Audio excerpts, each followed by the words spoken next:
Blog Talk Radio. Mi chiamo Afuraitkaitnit, neye ojira da, mi dinde ojira po, kwesi rane mpata akan. Akwamu maina maruka etipi mu ojira po, ojira mai mu. Greetings to all Afurakani, Afuraitkaitnit people, meaning African Black people today. It's Ojira Day, Purification Day. My name is Ojirapo Kwesi Rane Mpata Akan. Ojirapo, the Akamu nation in North America.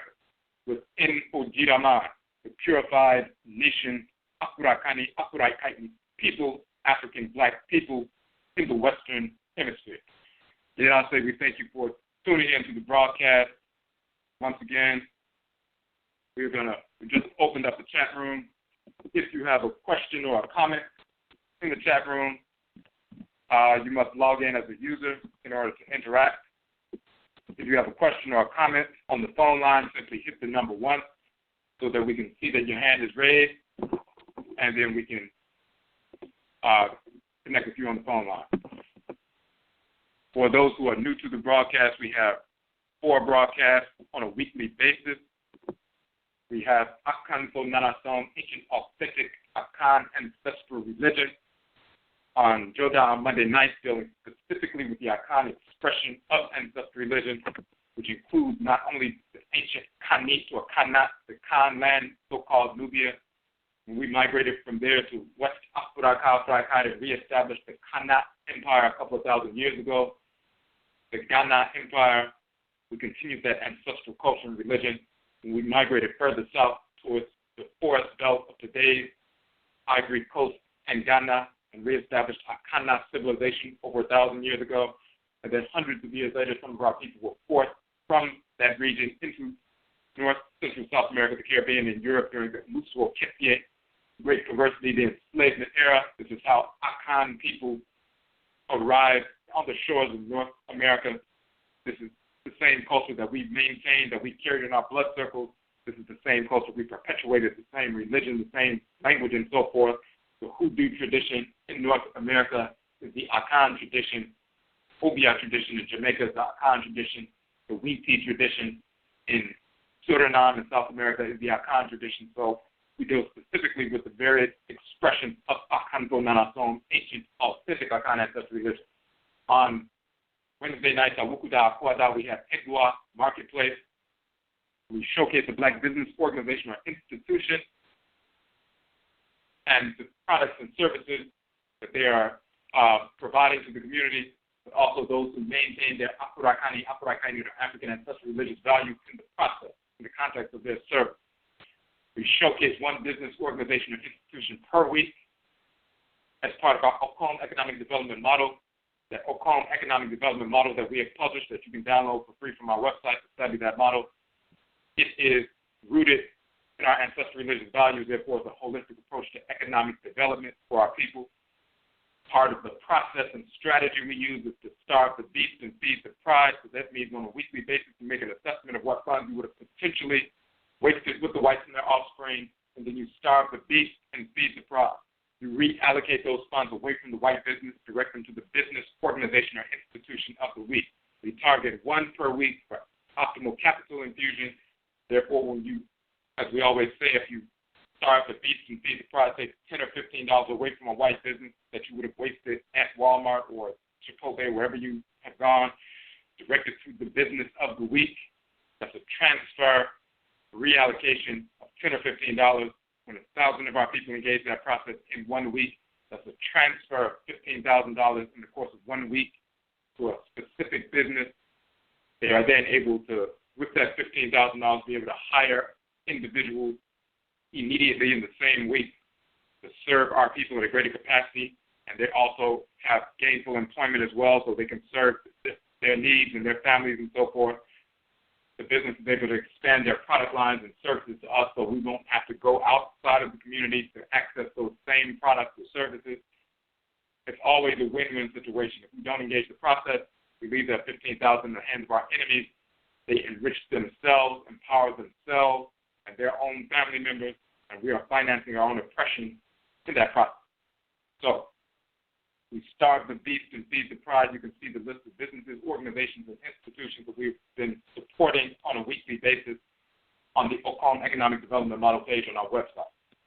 On Yada Abada, which is Thursday, we have Amain Sem, Affairs of the Nation. So we're dealing with specific issues that are confronting Afuraitkaitnit people, Black people in the Western Hemisphere, and how to approach them from an ancestrally rooted, religiously foundational value perspective. How do we address our issues in our culture, a holistic approach rooted in our alignment with divine order, rooted in our nature as children of Nyamewa, Nyame, Amet, and Amen, the supreme being, and governed by the Abosom and Instamanto, the deities and ancestral spirits of our blood circles. How do we approach every aspect of life and govern ourselves accordingly? Any issue that comes up, we have the capacity to overcome any perceived obstacle or obstacle, any issue that arises, to properly assess what's taking place and address it as a community, individually and as a community, as a collective, as ODWIRA and the purified nation, Afurakani people in the Western Hemisphere. So we have these different broadcasts. Before we get to tonight's broadcast, an announcement. We had our Hoodoo Nation Festival this past Sunday, October 16th. Once again, Yedase for all who came out to support that event. It was a great exchange of information and a communal, collective event. Everybody appreciated the information, the presenters, and so forth. And we're going to be posting the video from the different presenters, the different presentations. We had Ama Asase Ajay, root work, medicine, her tinctures and healing medicines that she extracts from plant life, mineral life, rooted in her ancestral culture, rooted in the Hoodoo tradition, born of our blood circle here in the Western Hemisphere.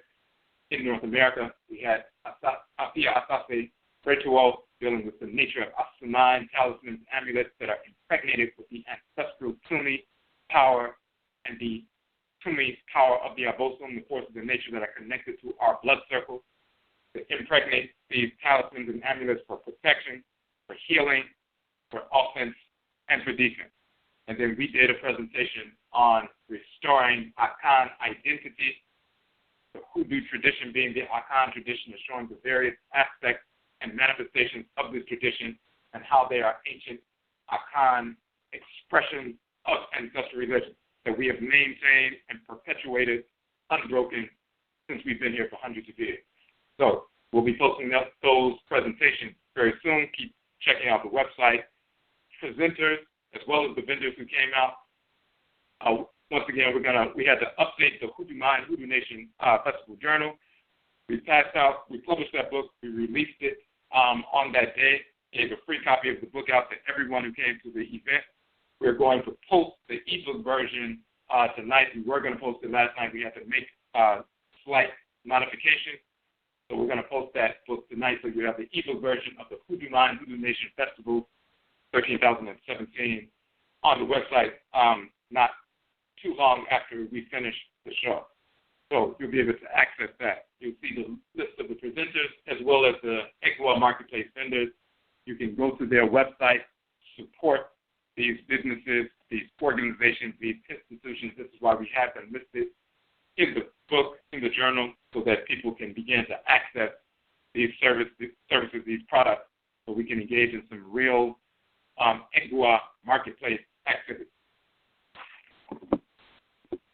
ODWIRA purification. When we deal with ODWIRA purification, we always say ODWIRA operationalizes Nanason. Purification operationalizes Afuraitkaitnit, or African ancestral religion. No matter what form it takes, ancestral religion in essence is the ritual incorporation of divine law and the ritual restoration of divine balance. That means through ritual we incorporate those things, objects, deeds, and entities we need to incorporate in order to align our thoughts, intentions, and actions with divine order. And through ritual we repel those things, objects, deeds, and entities we need to reject, repel, hate, in order to restore balance to our lives and thus realign ourselves with divine order. So just like inhalation and exhalation, suction and transmission, when we incorporate law through ritual and reject disorder through ritual. We are engaged in the expansive and contractive poles of ancestral religion.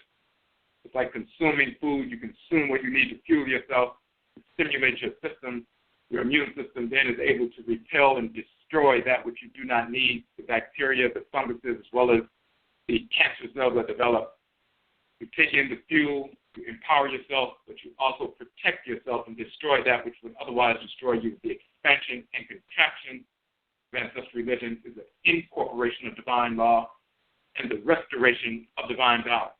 We incorporate by taking in what we need to understand so we can utilize that for our best benefit in thought, intentions, and action. But then we reject or repel ritually those things, objects, deeds, and entities we need to reject, repel, hate, repulse, so that we can realign ourselves with divine order. ODWIRA, purification, operationalizes non-assault. Purification operationalizes that process of incorporating law ritually and restoring balance ritually. So we deal with that whole notion of purification of ancestral religion, concepts, culture, ritual practice, cosmology, and so forth that have been misrepresented by the whites and their offspring, as well as those individuals who have been incorporating the pseudo-culture and cosmology of the whites and their offspring into our culture and trying to promote that as authentic, which is not. What they are on the continent, misrepresenting our ancestral religious tradition, or here in the Western Hemisphere. We're going to address tonight the term Black, the etymological and cosmological origins in ancient Khanit and Amet. There's a great deal of misinformation being propagated.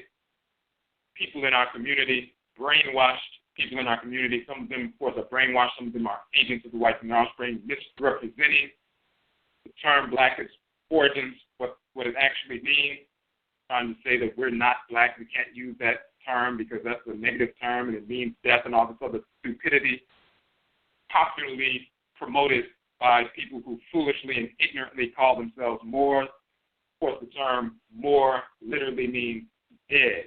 It means spiritually dead, physically dead, socially dead, mentally dead. So anybody foolishly referring to themselves as a Moor, they are properly identifying themselves as spiritually, mentally dead. Of course, we published our book, Moor Means Dead, which proves that irrefutably and conclusively. There's no getting around that reality. No matter what anyone says, they can't refute the information. So that's an open and shut case. So they have popularized this idiocy that the term Black means death, which is foolishness, or we shouldn't identify ourselves and so forth, because they don't understand the etymology of the term, and some of our people have been tripped up by this misinformation.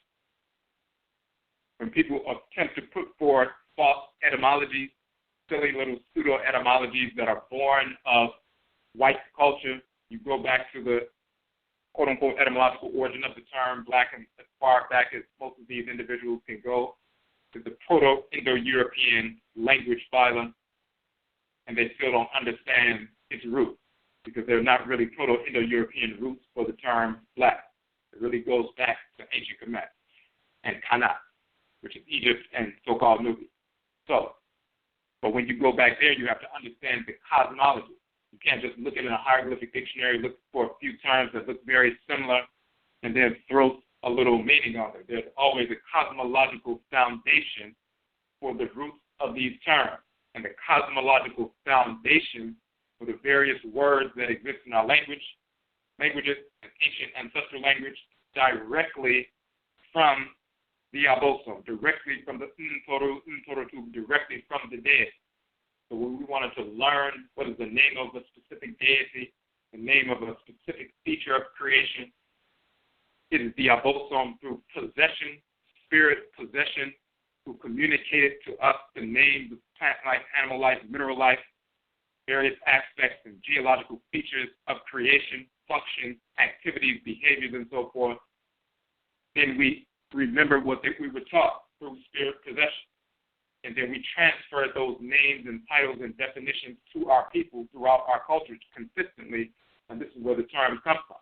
The divinities give us the names of these terms because every naturally occurring thing in creation, whether it's naturally growing or manifesting, plant life, animal life, mineral life, Afurakani, human life, different aspects of earth, planets, sun, moon, stars, black substances, space, and so forth. They have their own designations, their own names, and even things that are created or innovated that never existed before, but they have been created or came into being through innovation, which was inspired by Nyamewa, Amenet, and Amen. And those naturally inspired creations or innovations have a natural structure, a pattern that was given to the person who was inspired by the Supreme Being, the Great Mother and Great Father, and the divinities to create this thing or innovate this thing. That naturally occurring entity that you gave birth to physically, that you were inspired to give birth to, that thing has its own form, its own function, and its own natural name as well. Names of things and titles and words, as we have proven in our previous broadcast and publications, come directly from the forces in nature. The deities, the forces that animate, the spiritual forces that animate the black substance of space, that animate the sun, moon, stars, planets, plant-like, animal-like, mineral-like, and so forth, that govern us in various classes.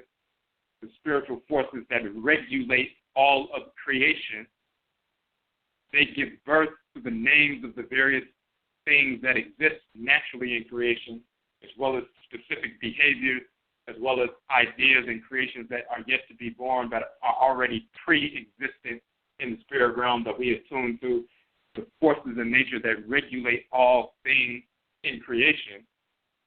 The names of things come from them, from their movement.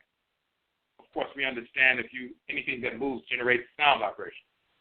If you blow through a piece of brass that's configured in a certain way, like a trumpet or trombone, sound vibrations emanate. You get a piece of rope and swing it around, it's going to whirl and create a whirling sound vibration, a whistling sound that you can replicate. Movement generates sound. And the forces in nature move through creation based on their specific movements. The faster moving divinity generating certain collections of sound vibrations. The slower moving energies creating a different, deeper sound vibrations and so forth. The different movements of the spirit in creation based on their nature generate different configurations of sound vibrations. When geometric forms are invested with the energy of Ra and Ra'at, based on the geometric form, it generates a selection of sound vibrations unique unto it. Just like we said, you blow through a trumpet, a certain collection of sound vibrations emanate. You put that down and you grab a French horn, because it's configured differently, the sound is different.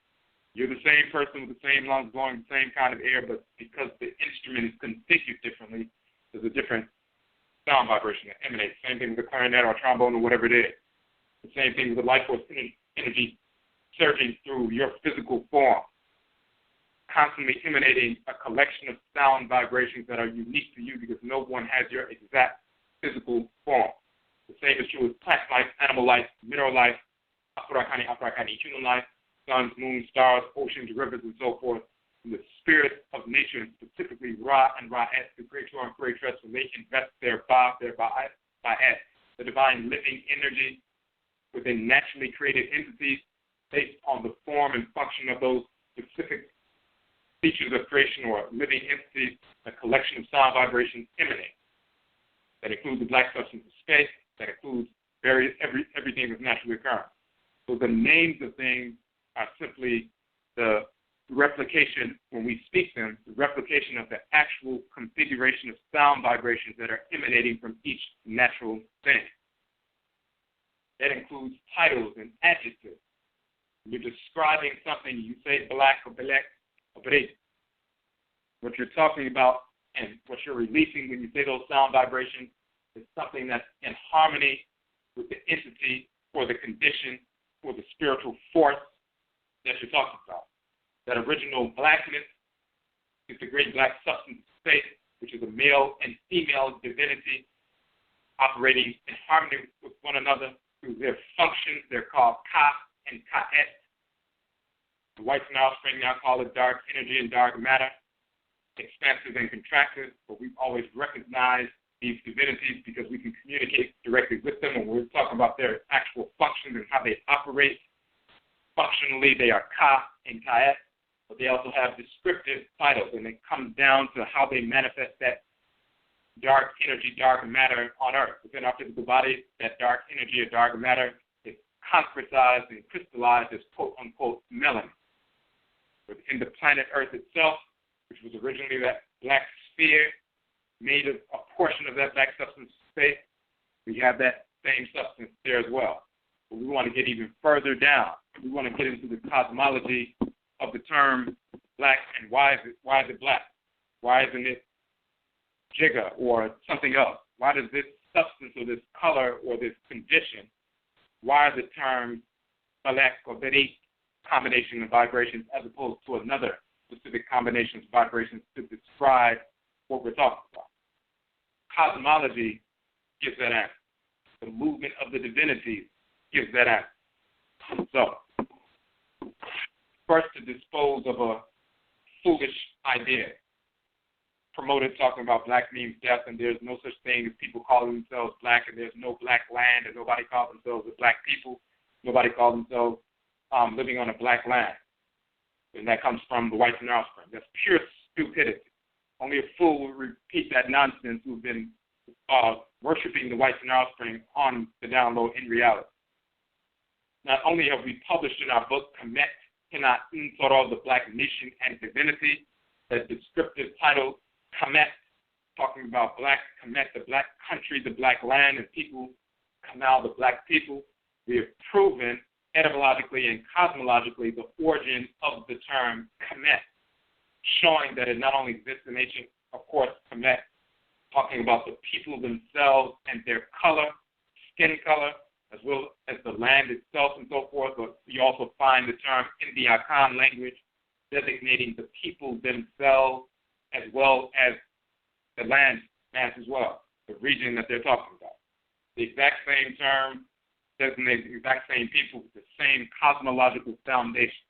So we proved that in our publication. We will focus specifically on the term Kamit in that part of the publication. And of course, it has to do with blackness and power and everything else. And it's a descriptive title. Tonight we're talking about specifically the term black. Now, the reason why there's pseudo-etymology is because people typically go to an etymology dictionary. They look for the origin of the term. Once they get to the Proto-Indo-European root, and that's as far as they can go, they say that's the origin of the term. Or someone will look in a hieroglyphic dictionary or something like that, or trying to look in some nonsense like a Hebrew dictionary, which is very recent, pseudo-language and so forth. They'll try to come up with something, try to come up with some little pseudo-explanation, and then throw it out there as though it's real. But everything can be verified.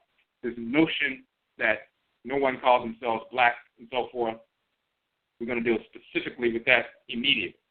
Akan people today and have always referred to themselves specifically as black. The term Biri, B-I-R-I, and of course the R's are rolling R when we pronounce it in our languages. This is why the rolling R and the letter N are interchangeable, because when you speak a rolling R, the tongue taps the roof of the mouth once. When you use the letter N, you put the tongue at the roof of the mouth. So when you see B-I-R-I, Bidi, or you say B-I-N-I, Bidi, Bini, you can't tell the difference, because the reality is forgetting about the actual character representation of an R, that's the symbol, or the N is a symbol. We're talking about the sound.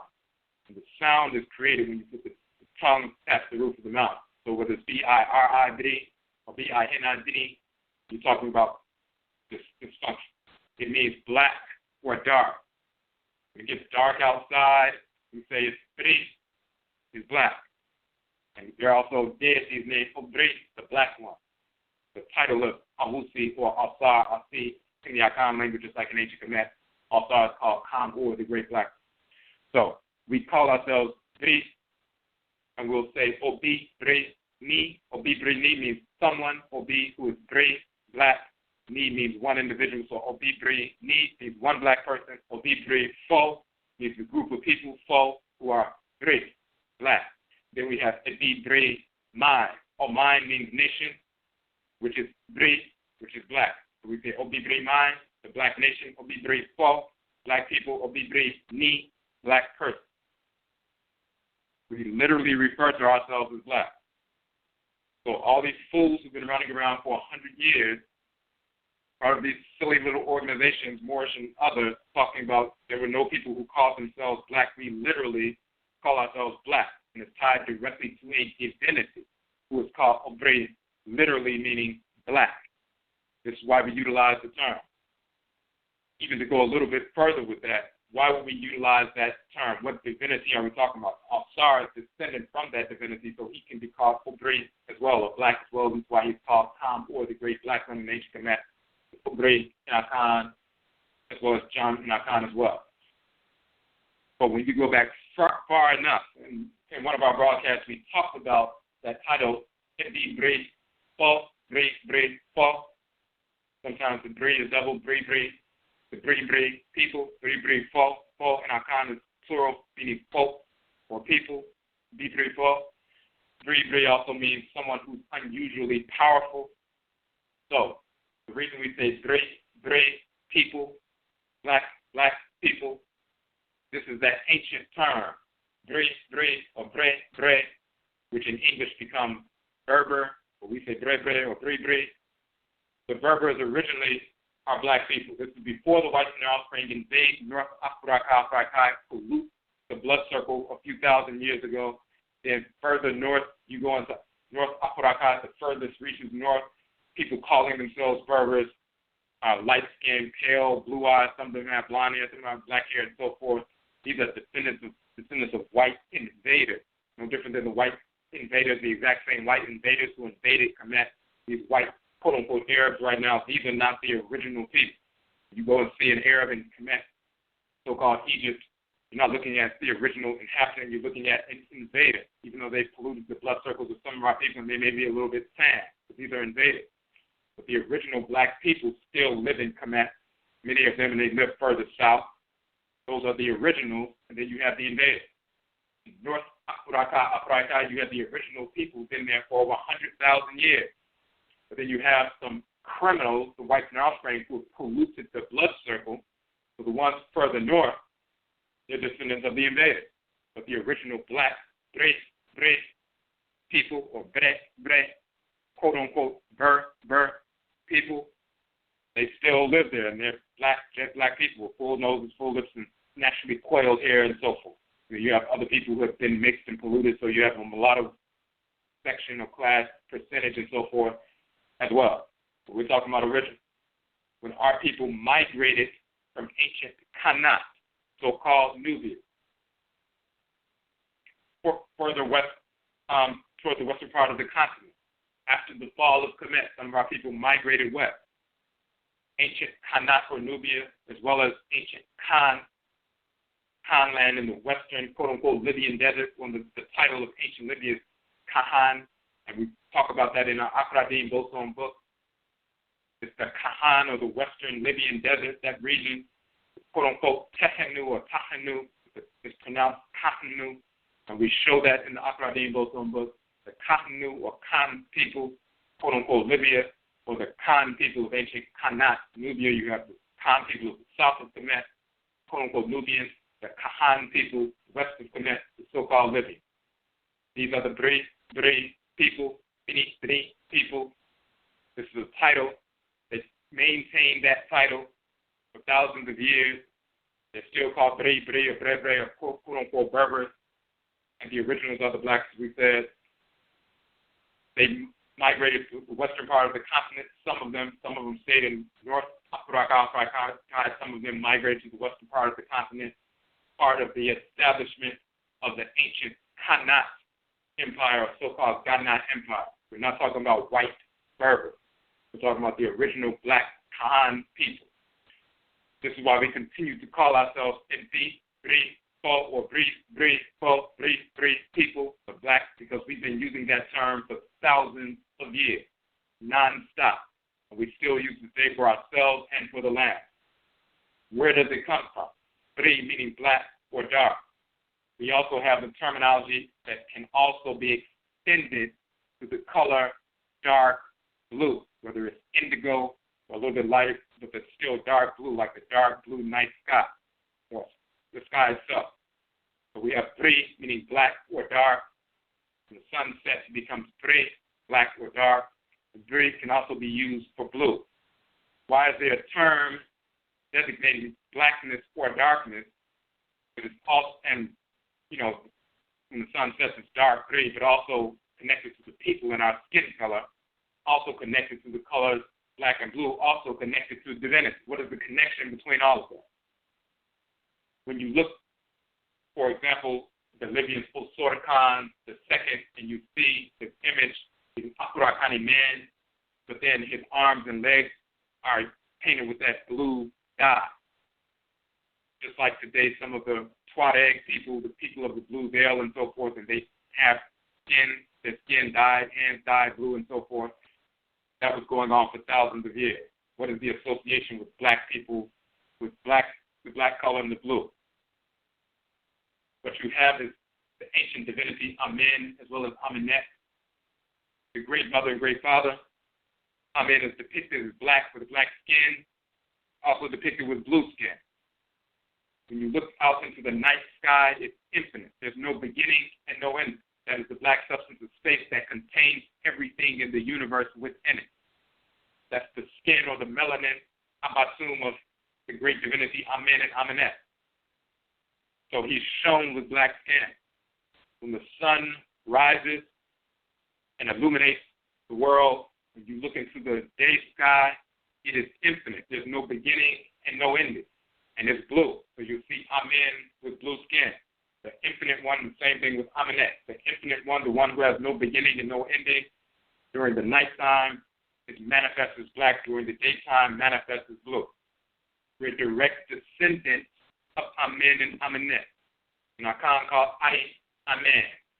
Ari Amen became Onyame and Inyame in our Khan. Inyambe amongst the Losi people and all across the continent, various forms of that title of Amen that comes from ancient Kamit called Ari Amen. That's one of the titles of Amen, and that particular designation of Amen. Ari Amen spelled with the symbol of the I, Ari, and then the symbols for Amen. Ari Amen became Ariame and Onyame. And I found that's why I found people still say Onyame is God, Onyame Wa is the great goddess, the male and female supreme being.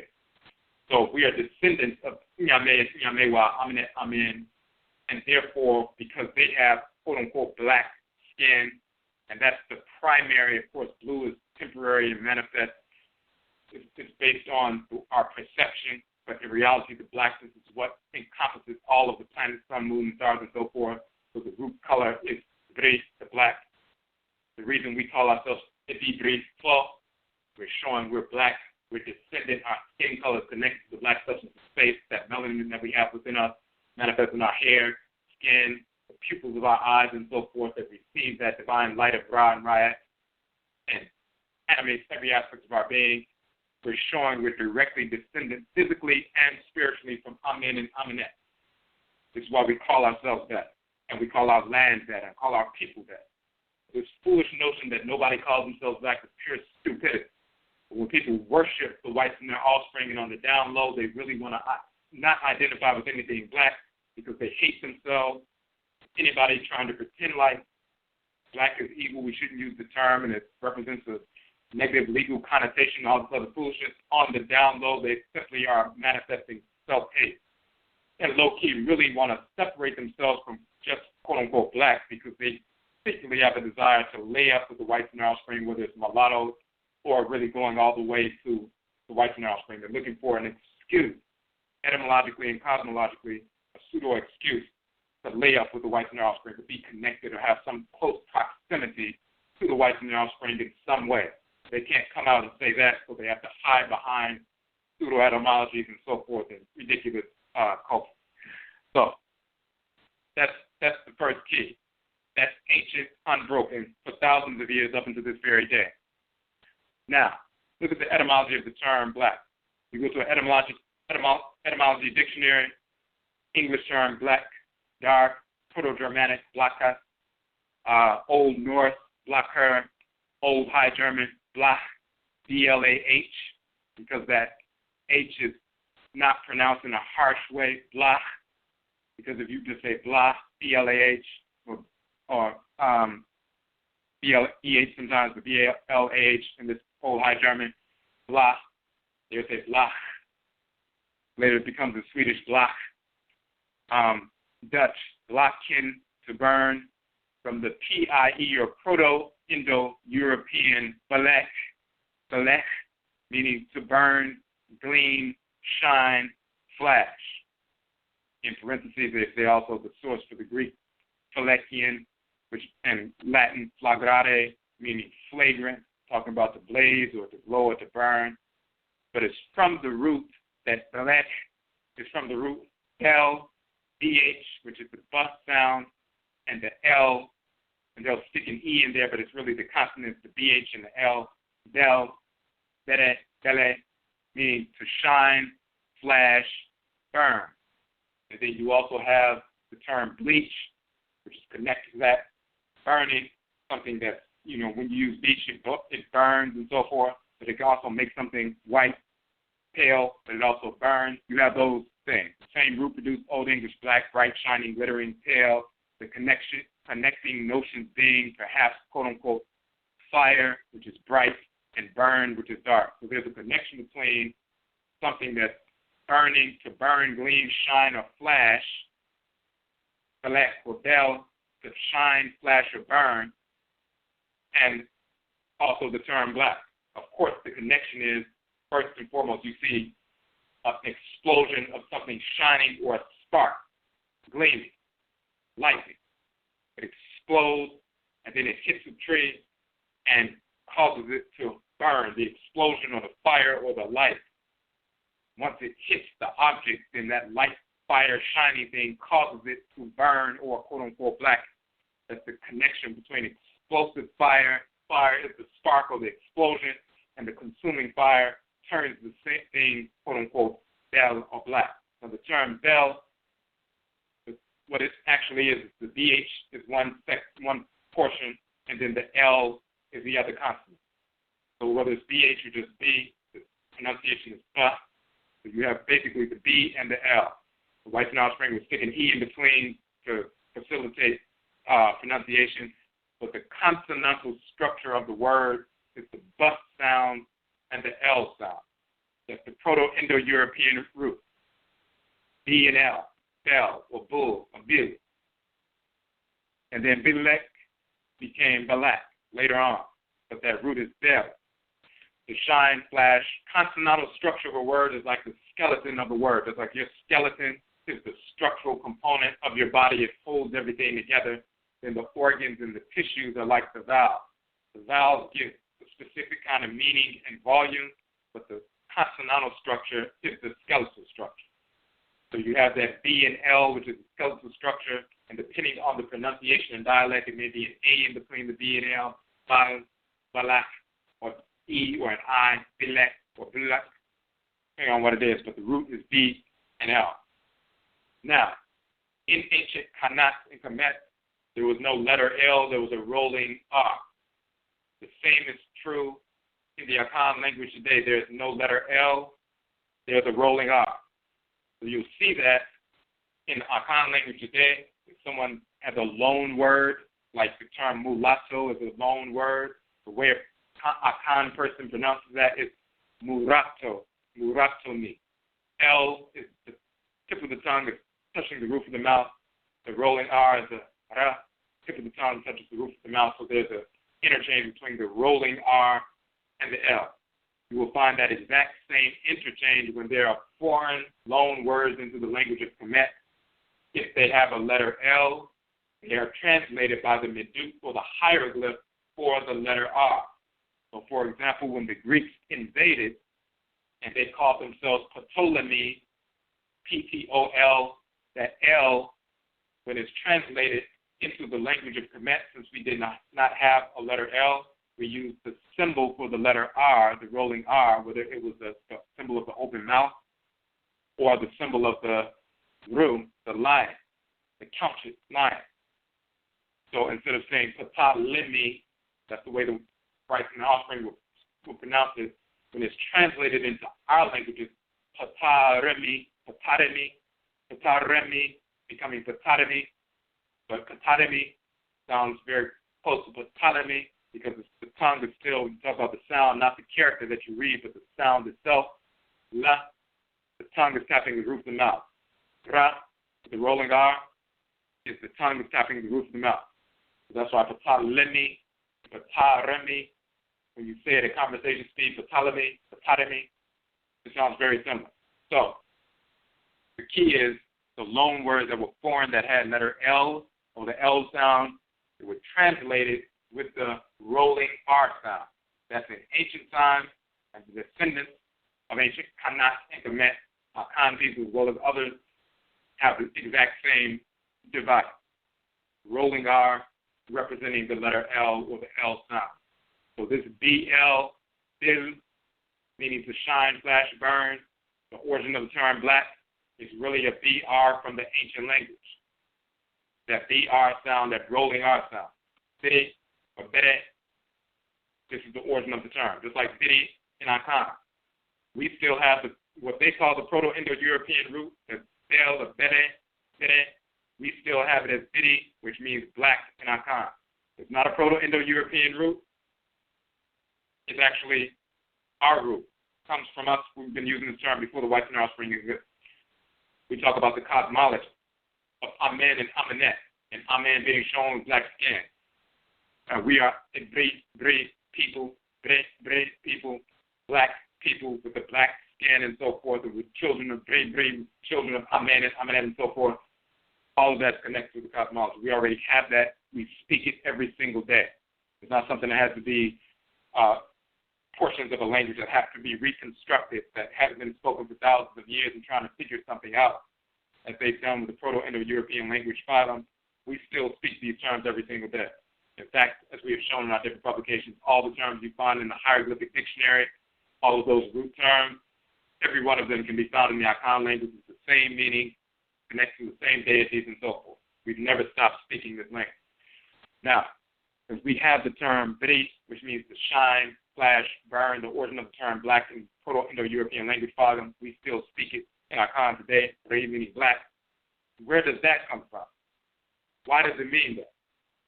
With regard to us as human beings and our functioning in creation, we know the origins of it is coming from Amen and Amenet being shown, depicted as black, because the black substance of space is literally the melanin within their great black divine body, and all the suns, moons, and stars are born of that blackness, including the black sphere, the black sun, the black body, and so forth, and it's a radiant, just like other stars are black bodies, and they become illuminate and so forth. We know that origin cosmologically of why we look the way we look and have that blackness within our bodies and so forth. But what is it with regard to us individually as a group? What are some further details on that cosmology so we can really understand what's taking place? That connection between that fire that's shining, that gleaming, Bri or Bili or Bele, Bel in Proto-Indo-European, to shine, flash, but then also to burn. That flashing, shining, gleaming, but then the burning that generates that black. What is the root of that with regard to us as Afurakani, Afuraitkaitnit human beings? So the image for the show gives you that definition, gives you that information. We show the image of the Benben Stone and a Bennu bird alighting upon, in reality, a Benben Stone. And you look in the text of ancient Kamit, you see the Bennu bird, and the Bennu bird flies across, and then it lands upon the pyramidion or the Benben Stone. We show a quote-unquote pyramidion or a pyramid capstone of black granite. We show that, and this is the key. Now, first we're going to talk about what is the Benben Stone. Then we're going to talk about the Bennu bird and the connection. Whites and offspring will call it a pyramidion. So let's read what they have to say about the pyramidion, and then we're going to go into the cosmology and show how it directly connects to us, including our skin color and the origin of this term, cosmologically and etymologically. Pyramidion is the uppermost piece of a capstone of an Egyptian pyramid or obelisk in archaeological parlance. They were called Benbenet or Benbeni. You're already getting the picture. Benbenet, Benbenet, Benbeni in the ancient Egyptian language. They'll spell it B-E-N, B-E-N, Benben, or Bini, Bini, in the ancient Egyptian language, which associated the pyramid as a whole with the sacred Benben Stone. During Egypt's Old Kingdom, the pyramidia were generally made of diorite, granite, or fine limestone, which were then covered in gold or electrum. So you have the Benben Stone, the pyramidion, the stone, then is covered in gold or electrum. During the Middle Kingdom, and through the end of the pyramid building era, they were built from granite. A pyramidion was, quote unquote, covered in gold leaf to reflect the rays of the sun. During Egypt's Middle Kingdom, they were often inscribed with royal titles and religious symbols. So, get to the Middle Kingdom, the pyramidion was, you have a black granite pyramidion covered in gold leaf to reflect the rays of the sun. So that solar energy is connected to the black pyramidion. Then they show some different images of pyramidions and so forth, and some of the inscriptions and all of that. One of them we have as an image for the show. Now, the key is what is the pyramidion? What is it representative of? What is it talking about? Why is it in that shape and so forth? Why is it a Benben stone? Why is it called a Benben stone? What does the Bennu bird have to do with the Benben stone, and what is all of that? So, if you see the image of the quote-unquote heron bird, which is the Bennu bird, you see it is alighted. There's an actual picture of the bird alighted upon a mound that has risen up from the water. They'll talk about the beginning of creation. They associate Atem, the deity Atem, or Atem Kepra, Atem, with the Bennu bird. He's called the Great Bennu bird. And what we're going to do real quick is we're going to read a section from our book, Odumankuma Atimukopa, showing that the deity Odumankuma in Akan is Atumukopa or Atum Kepra in ancient Kamit. Now, when we talk about his association with the Bennu bird, if you look on page, let's get the right page real quick. If you look on page 16 in our book, Odumankuma, we show an image of that pyramidion. Specific text, pyramid text, utterance number 600, O Atim Kopra, Atim quote unquote Kepra, you became high on the height. You rise up as the Benben Stone in the mansion of the Bennu bird in An, which is Heliopsis. You spat out Shu, you spat out Tefnut, and you set your arms about them as the arms of a Ka, a soul, that your essence might be in them. That's from the pyramid text, utterance 600. Then we look at a coffin text, utterance number 76.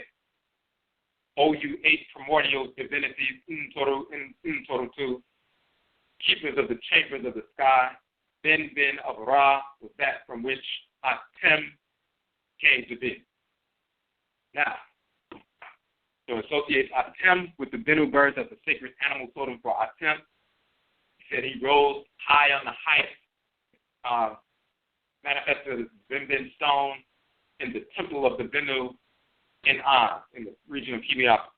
You also see the deity Atem operating through the red setting sun. So you see the setting sun, the red disk, and you see the deity Atem right inside of the red disk.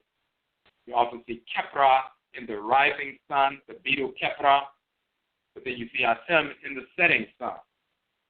So, why is he in the setting sun? When you see the Bennu bird flying in ancient Kamit, they will talk about the sacred Benben bird as the creation of the world. The entire world was covered by water. Ra and Ra'et, the spiritual forces in creation of Ra and Ra'et, they are the creator and creatress, grandchildren of the Supreme Being, Amen and Amenet, and are directed by Amen and Amenet to go out and create. So the creator and creatress are different from the Supreme Being and subordinate to the Supreme Being. Amen and Amenet direct Ra and Ra'et, the creator and creatress, to create the world. When their spirit, after they have created the planets and sun, moon, stars, so forth, the spirit of Ra and Ra'et moves through the primordial earth, causes volcanic eruptions on the ocean floor, and a portion of the ocean floor rises up and bursts through the surface of the water that's covering the entire planet. This is part of the cosmology, but of course it's borne out through what will be considered contemporary science today. So that first landmass rises up above the surface of the water. That is the first high land, the only land that exists. It's called Ka and Kayat, the high land, the raised land, quote-unquote mountain or hill, but the raised land, primordial mound. And we talk about Ran and Rayat moving through that primordial mound, Afura and Afurayat, Ran and Rayat moving through the Afu, the flesh, the house, and so forth, and it becomes Afuraka, the land Ka of Afura, and land Kayat of Afurayat, so that's the origin of the term Africa. But the key is that primordial mound rises up. So that's the first landmass in existence. When the people of ancient Amet, every year, when the river will flood and overrun the banks, the riverbanks and so forth, and for a number of months, the riverbanks are underwater. But then when the water begins to recede, the first thing that arises are the highlands or the hills. So as the water is receding, those highlands or peaks begin to peak up out of the water as the water levels are going low. And once those highlands, those mounds, peak out of the water, they're the only things that are peeking out. The other flat land hasn't, emerged yet because the water hasn't fully receded. So only the highlands are peeking out. And when the highlands or the mounds are peeking out, then you see the Bendu bird flying across the waters, and they see the land peek out, the mounds peek out, and then they settle and perch upon the highland. This reminds our people of what took place at the origin of creation. Every year, the origin of creation manifests when the waters recede. Because the land would be flooded every year, waters recede, the highland peaks out, and the Bendu bird steps upon the primordial mound. At the beginning of creation, when the first landmass rose up, that's Khan Kayat, Afurayat, they moved through that landmass to enliven it, give it life and vitality and so forth. The spiritual forces of Ra and Rayat caused that to happen. When the first sunset took place, and you see Atem sitting inside of the sun sails across the sky, and then it sets in the west, and the first sunset, or the sun touching the primordial mound for the very first time, the very first sunset in creation, that's Atem operating through the sun, the red sun. He's the first divinity, that male divinity, the first male divinity that set upon the primordial earth. Atem inside the red sun, the first male to sit or stand on earth, because the sun touches the earth when it sets, touches that primordial mound. It's the Bendu bird, the sacred Bendu bird flying across the sky, like the sun flying across the sky. The Bendu bird perches upon the primordial mound. When the sun was set in the west, there's a mountain range in the west of Kamit, and there's a mountain range in the east of Kamit. The eastern mountain range is called Bakau, and the western mountain range is called Menu. And when the sun was set in the west, it appears that the sun is sitting upon the western mountain range and touching the mountain. But at the beginning of creation, there was only one landmass. It was the primordial mound that was above the surface of the water. So when the sun first set on the primordial mound, there was Atem touching the primordial mound. The great god Atem in the red sun, touching the landmass, the first male on earth. This is why the wife and her offspring, the fake little Bible story, say Atem or Adam is the first man on earth, first man to walk on earth. And that's why they say Adam or Dem in quote-unquote Hebrew means red or ruddy. It has nothing to do with some silly pseudo-Hebrew language. It has nothing to do with anybody named Adam.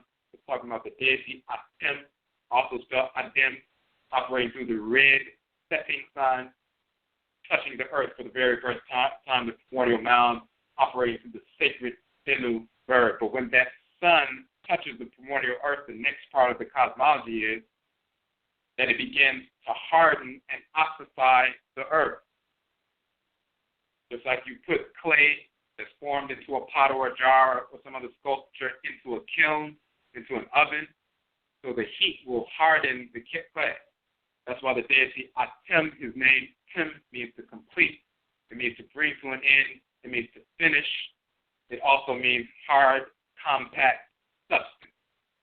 Of course, all of those definitions to complete, whole, entire, finished, bring to an end, hard, compact substance. But then red sun and so forth, all those things are combined in the cosmology, because our sun is flying through the red sun. Once that red hot sun touches the primordial earth, that just rose up out of the water, even though it was a primordial hill, it just rose up out of the water. So it's still, quote-unquote, soggy like the wet clay and still pliable. But then the red setting sun comes down to set upon it, becomes a hard, compact substance because the fire of the red consuming sun. You have yellow sun that's life and vitality, explosive fire. Then when it really begins to burn, it starts becoming red, and that's a consuming fire. And that's atem, consuming, bringing to an end, hard, compact substance. All the definitions of atem. So when that red setting sun touches the earth, it hardens the earth. It crystallizes it. It consumes, it ossifies, it hardens. So now you have not only a primordial earth that rose up, but now it has been hardened. Now it's a place that people can walk on. First, in the text of Kamit, they say, Atem is talking, and he said, I came into being. I did not have a place upon which I could stand. And eventually he gave birth to Shu and Tefnut in connection with Asase Nebuchadnezzar, his wife. They gave birth to Shu and Tefnut, and Shu and Tefnut gave birth to Geb and Nut, and Geb and Nut gave birth to Asar, Set, and Nebuchadnezzar, and so forth. So when he says, I did not have a place whereupon which I could stand, and then he began to create.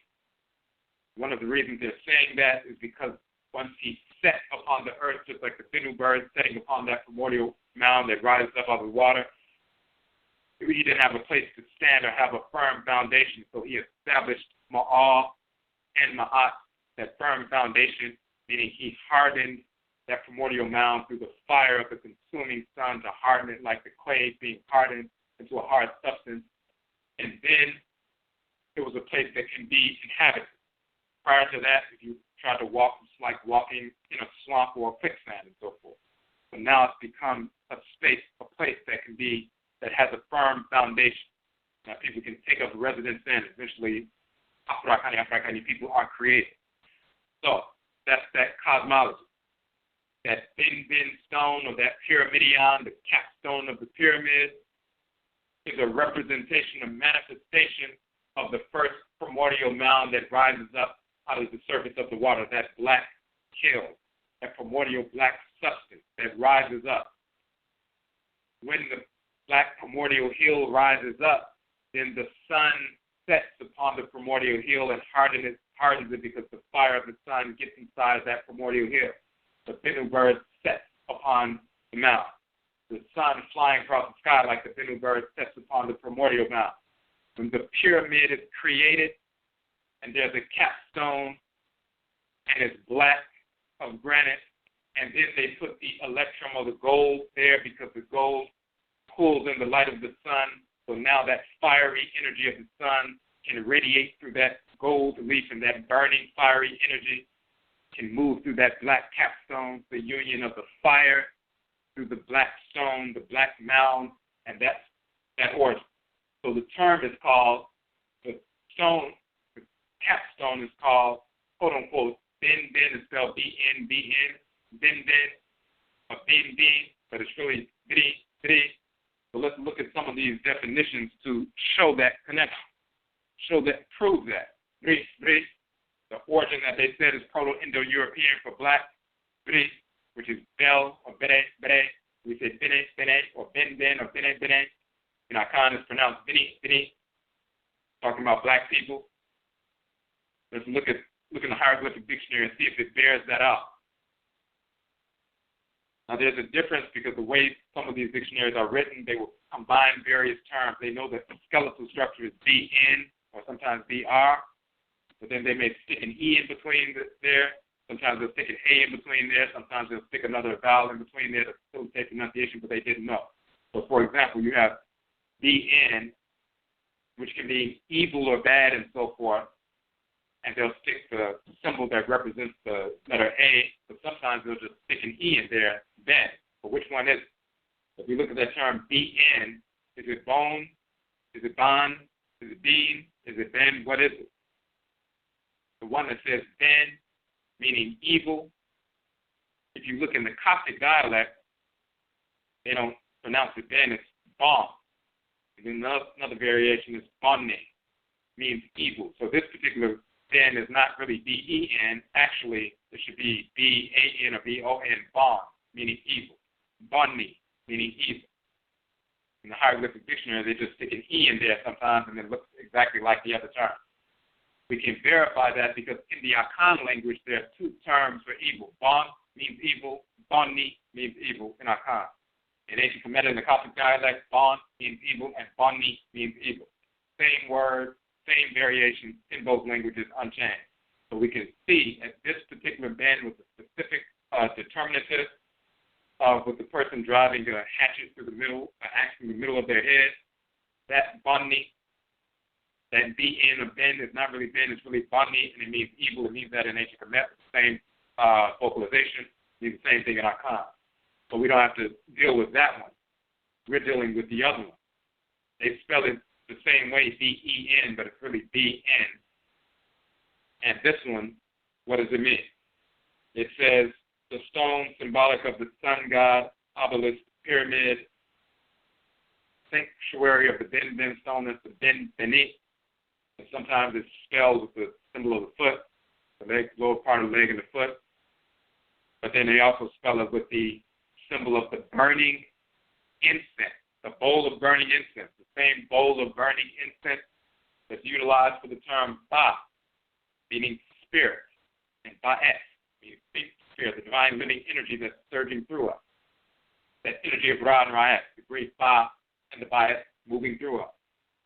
That's spelled with the Ba verb, but it's also spelled with the burning bowl of incense. You'll find that a variation of, quote-unquote, ben-ben, or bean-bean, bini-bini, is the burning bowl of incense. So there you have the fire. Of course, it's the capstone connected to the quote-unquote sun god or the sun divinity, one of the deities operating through the sun, which is Atem, the setting sun, the consuming fire. So, of course, they're going to have that bowl of incense that's burning. Ben-bini, or ben-bini, the pyramidion of an obelisk, the top of a pyramid, also a fire offering in the house of Set, a solar divinity, always connected with fire. And, of course, fire burns. That's ben, or bene. But then we have a different variation. Instead of BN, remember we said that the N and the rolling R are interchangeable, like in Akan language. You have bini and bidi, or you have bana and bara, kana and kara. Well, in ancient Kemet, that's proven once again, because Ben can be spelled with the B, hieroglyphic symbol of Medut for the B, and the wavy water line for the N, Ben, or bean, bini. But then there's also another variation. It's spelled with the Medut for the letter B, and the Medut, which is the open mouth, for the letter R.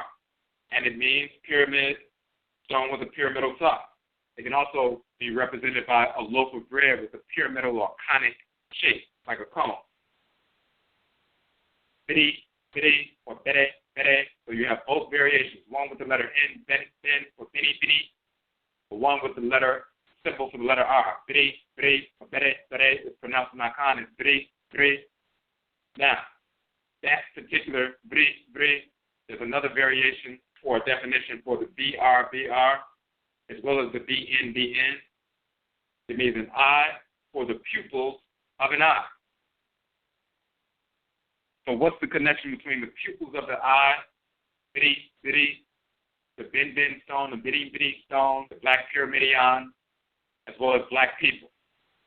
When you look at the pupil of an eye, of course, it's black. It is the gateway to the energy of Ra and Ra'et to enter into your system. Black, of course, is magnetic. It draws in and pulls in all frequencies of the light spectrum and so forth. So that pupil, that black pupil or that black point is the gateway, the entryway for the energy coming from that Ra and Ra'et use. They use the sun as a transmitter of their energy. They are not the sun god or sun goddess. They utilize the sun as well as stars to transmit their energy. It's like you could take a laser and transmit energy with the laser. You take the sun, it's an instrument to transmit your power. So when Ron Riot utilized the sun to transmit their energy through that black point within the body, and the black point pulls that energy in, so you have that black point, which is the pyramidion, the point of the pyramid, as well as the point that rises up out of the primordial water, and then the solar deity, the consuming fire, sits on the black point. The sun sits upon the black risen mound and penetrates that mound. When the sun sets in the western mountain range, it's akin to a seed being planted in the ground. There's a penetration that takes place. That fiery energy penetrates the earth and gets inside the earth. So then they'll say that Ra's moving through the 12 hours of the night, he's shown in the solar boat that's sailing up under the earth or in the underworld. The sun has penetrated the earth. The fire has penetrated the earth to burn, quote unquote, fire up and burn and harden that newly formed or fashioned mound. That fire in the kiln is burning or hardening, ossifying that clay, making it a hard substance, a strong substance. The fire of the sun penetrating the black point, the point that rose up out of the primordial water, penetrating the point, hardening it, ossifying it, concretizing it so that we can operate upon it. The fire is moving through the black point. The black pyramidion being overlaid with gold leaf, overlaid with solar energy so it can be penetrated and enlivened and so forth. And of course, even the spirit of the person whose body is buried in the pyramid, and so forth, that body becomes a conduit, becomes a magnetic force for the spirit. And this is why the body itself, once it's mummified, is a quote-unquote pyramidion in and of itself. It draws in the energy of the Abosom as well as the ancestral spirit who used to live in that body, and that body becomes the greatest, most powerful ancestral shrine for the living family members to go to, because that body, when it's buried, it becomes a hardened substance. It's part of the earth mother once again. It is a great magnet, the greatest magnet for the spirit of that ancestor or ancestry. So you go to the cemetery where the body is, full libation. That body's energy is electrified, and that magnetic force, that force coming from the physical body that the person's spirit used to dwell in, draws that person back to that space, and then you can have ancestral communication and ritual and so forth, and that spirit may possess one of the living family members to communicate with the community once again, all these different kinds of things. But that black stone is akin to the black primordial mound that rises up. That point that rises up out of the water is then set upon by the sun, just like the Bennu bird sets upon that black point. It's like the sun itself, its energy penetrates the black point at the height of the body in the eye, and once it penetrates, that blackness gets inside the physical body. It's like the sun penetrating the western mountain range and gets inside of the earth, to fire up the earth, enliven the earth, and so forth. This is what we're talking about. So that gold leaf placed around the black pyramidion, the Bene stone, the Bene stone, the black stone, the stone that's fired up, stone that carries the energy and power of Atum as well as Ra and Ra'et and so forth. That black stone covered by gold leaf is colored by solar energy, so it can be a conduit and a transmitter and receptor and processor of that energy, and therefore becomes blackened.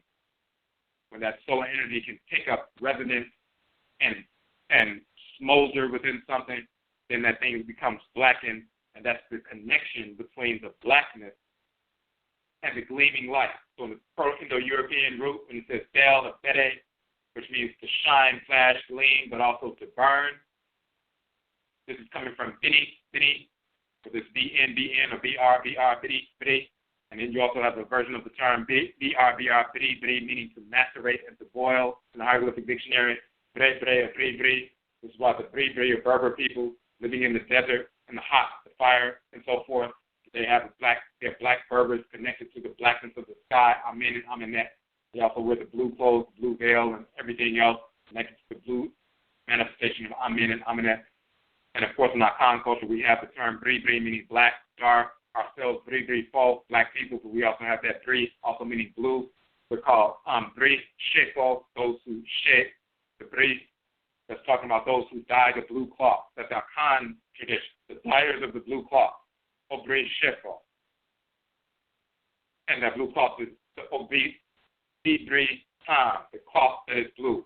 Sacred colors in our Khan culture is black and blue because it's connected to Bri people, Bri Fo, connected to Amet and Amet, manifest as black and blue in color and so forth, dealing with their infinite presence in creation as the foundation of creation.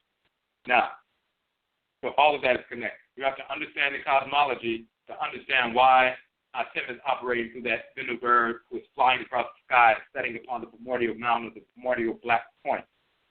You have to understand the cosmology to see the connection between that and the sun flying across the sky and setting in the western mountain range, but in the original, the first landmass that ever rose up, that black point that rose up out of the primordial waters, the sun sets upon that black point and penetrates that black point and fires up that black point and burns or blackens that black point.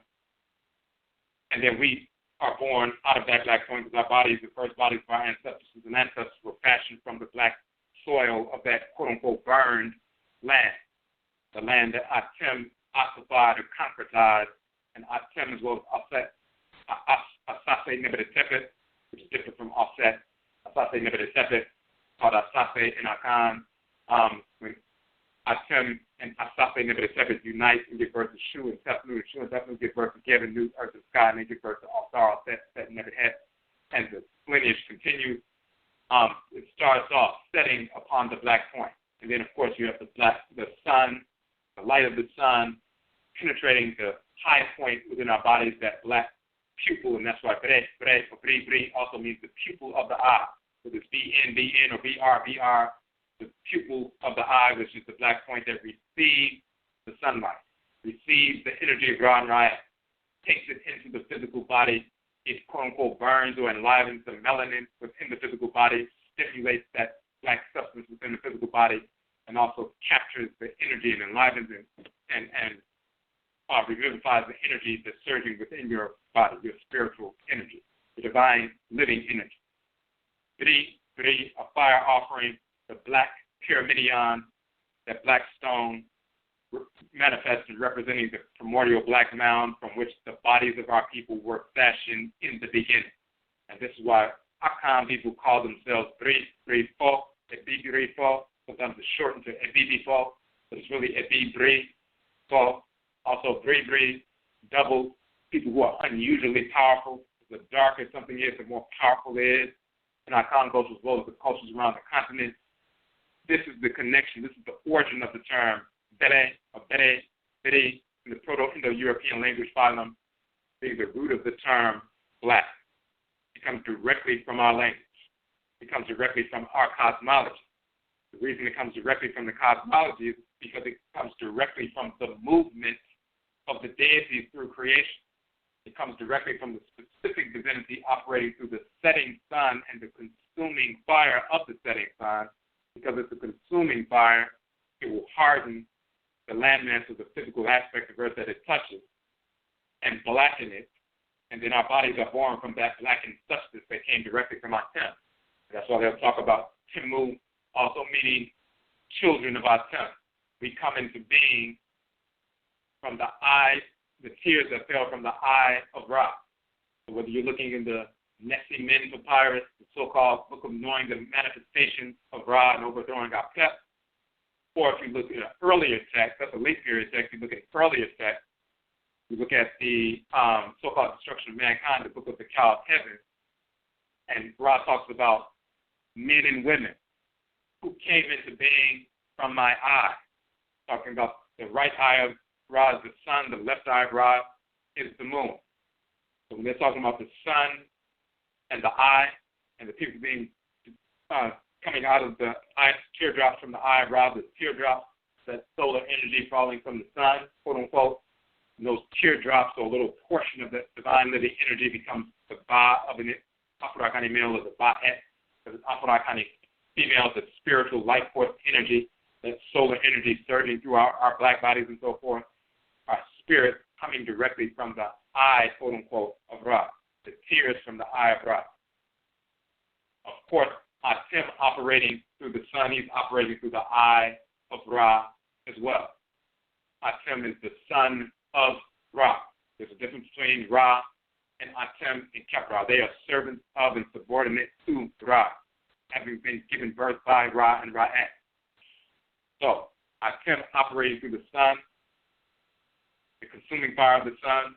This is why they'll say Timu are human beings, because they come out of Atem after Atem sets in the setting sun, consumed with that consuming fire, burns, quote unquote, or blackens that land, makes it hard, makes it bounce, have a firm foundation, and then we can have our bodies fashioned by from that primordial earth that has been, hardened and ossified and so forth, and we can be born from that, and we still, our bodies themselves are Benben Stone and the pupil of the eye. But our melanin bodies within ourselves, those are Benben Stones, and the divine living energy of Ra and Ra'at can move through that and penetrate that. And it comes through our melanin, not only in our skin, but through our eyes, the pupils of the eyes, and that's what the pupils of the eyes are, Bri, and so forth. We are like those Benben Stones. We are shrines for the energy of the Abosom, first and foremost, Ra and Ra'at as their divine living energy, but then the specific Abosom deities of our blood circle that we are assigned to. We are shrines for them. All of that is connected to cosmology. All of that is connected to the fact that that black granite pyramidion is covered by gold leaf. It has to do with not just to reflect sunlight and make it shiny and pretty, but to draw that energy in, not only into the pyramid to connect with the physical body that's been mummified, but then the people go to the pyramids and they go to the shrines and so forth to connect with the Abosom, connect with the divinity. And when they invoke them ritually, as we do today, and we go to our shrines and we have a primordial mound on our shrine, and then we have a symbol on top of that primordial mound on our shrine, and we invoke the Abosom, and their spirits come down and possess. They take up residence in the shrine, sometimes possess the people, the living shrine, to possess the actual shrine that we have erected. When children can see those spirits show up at the shrine and point them out for you and describe them, and adults can see them as well, and they communicate directly with us, children and adults. We do this in the Hoodoo tradition. We do this in the Juju tradition every day. The spirit is setting upon the physical aspect, setting upon the primordial mound, setting upon, alighting upon your head and possessing your physical body, alighting upon your shrine so you can communicate directly with them. When that fire gets inside, it creates that quote-unquote burning. Even the term burn is connected with burn. So, the cosmology is what gives birth to the term. The movement of the Ba energy, which is explosive. Ba is explosive. It's a popping sound. When the sun explodes above the surface of the horizon, that Ba, that expansion, that pop, and then the Ah is the expansive aspect of that sound. That's that Ba energy. Ba and Ba, that explosive power. The B sound is that explosive power that manifests when Ra and Ra'at move through creation. As they're circling or spiraling through creation, as Ra and Ra'at, their energy is generating that rolling sound. But then when they come through matter and explode, and there's a spark, an explosion, a pop, that Ba energy, that's the Ba sound. And then the R is the rolling energy, Ra. So you have Ba and Ra. Bra or Bri, the explosive power, and the rolling power. That explosive power is that spark, and that rolling power takes that spark and makes it into something. And when we talk about making it into something, when that energy gets inside of a physical structure or a shrine, it makes it into something by firing up that physical shrine, quote-unquote, burning it. When the fire of Ra gets inside your body, or the fire of Ra gets inside your body, it enlivens you, but quote-unquote, burns or blackens you. The fire blackens you, so to speak. And you derive power from that, power that can be expended, power that can be stored and used for later. So, this is the origin of the term, the cosmological foundation for the term, the reason why there's a connection between fire, light, shining, gleaming, as well as black, burned, energy, power is coming from the origin of creation, the fashioning of the primordial earth, by Atem sitting on the black stone. sitting on the primordial mound, which was a black, coming from the primordial black substance rising up out of the water. Then the fiery energy of the sun sitting upon that, that's replicated in the pyramid, the fiery gold plate or gold leaf electrum that's placed upon the black point to enliven that, empower that, and so forth, and draw that energy in. And then, of course, the black pupil of the eye, also called Bri, with the same spelling in Medusa, that's the same black point in your body that's receiving the energy of the sun so that you can possess that energy and utilize it to your best interest. So, when we go through that kind of information, you can see that you need to understand the cosmology. We go through the entire cosmology dealing with Atem and Kepra and Benben Stone and all of that in our book, Cosmological, Afurakani, and the second part of the book is Triampong, Cheira, and we talk about the nature of the deity Kepra. He's called Triampong, popularly in Akan. We show who he is and what his function is in creation, his relationship with Ra and Atem. First part of the book is Cosmological, which is Atem, the deity Atem. We show who he is, what his function in creation is, connection to the Benben Stone, his relationship to Kepra as well as Ra, his relationship to Asate Nebet Tepet and Asate Nebet Het, the two female earth divinities in ancient Kamit, and they're called Asate Afur and Asate Ya in our time today, and we show their connections and so forth. So that book is one of the books we mentioned in the promotional for the show. We also mentioned our book, More Means Dead, where we prove the term More Means Dead irrefutably, and we also, our book, Afurakani, Boston, as well as Amet, and sort of the Black Nation and Divinity. So we mentioned those books. Those are some of the 23 books that we have published. But as you can see, if you do not understand the cosmology, then you don't understand why these things are the way that they are. Why are the sounds connected? Why does black have to be connected to the D sound and the R sound? Why can't it be the J sound and the S sound? Why can't it be Jess? Why does it have to be Ba and Ra? We're talking about the explosive power of Ra and Ra, and they explode on the horizon. Ba, and then the rolling energy that manifests as they radiate across the horizon, the Ra sound. So that Ba and the Ra, and then the vowel sounds in between, Bre, or Bre, Bre. This is where we get Bene, Bene, or Ben, quote unquote Ben, but also written Bre, Bre with the R hieroglyph. Not only talking about the pyramidal stone and the divinity operating through that, but also the pupil of the eye. It has to have those specific sound combinations because that's the sound that the deity makes as their energy is moving through creation and generating those sounds, and we simply replicate those in order to communicate. And when we replicate them properly, we communicate with these deities. We can attune to them. So, if you don't understand the cosmology, you don't understand the connection between the Bene, or Bri stone, and the divinity, and the sun, and the fire, and the blackening, and the hardening, and concretizing, and so forth. And then when you understand the truthfully, you understand why Akan people still call ourselves literally Bri people, black people, and the land, and Bri mind, the black nation, which is Afuraitkaitnit, and so forth.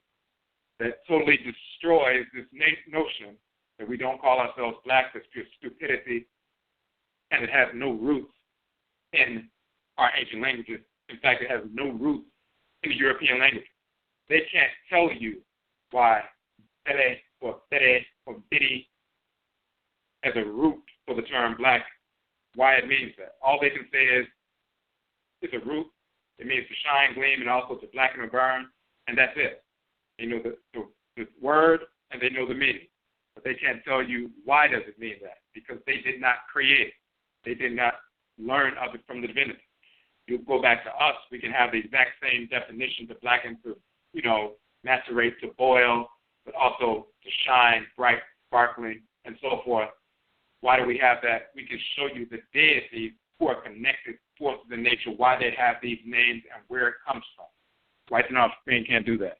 And then you also have the related term in Kamit as well, and we'll pull that up real quick. show you what specific page that is on so you can find it. 1 second.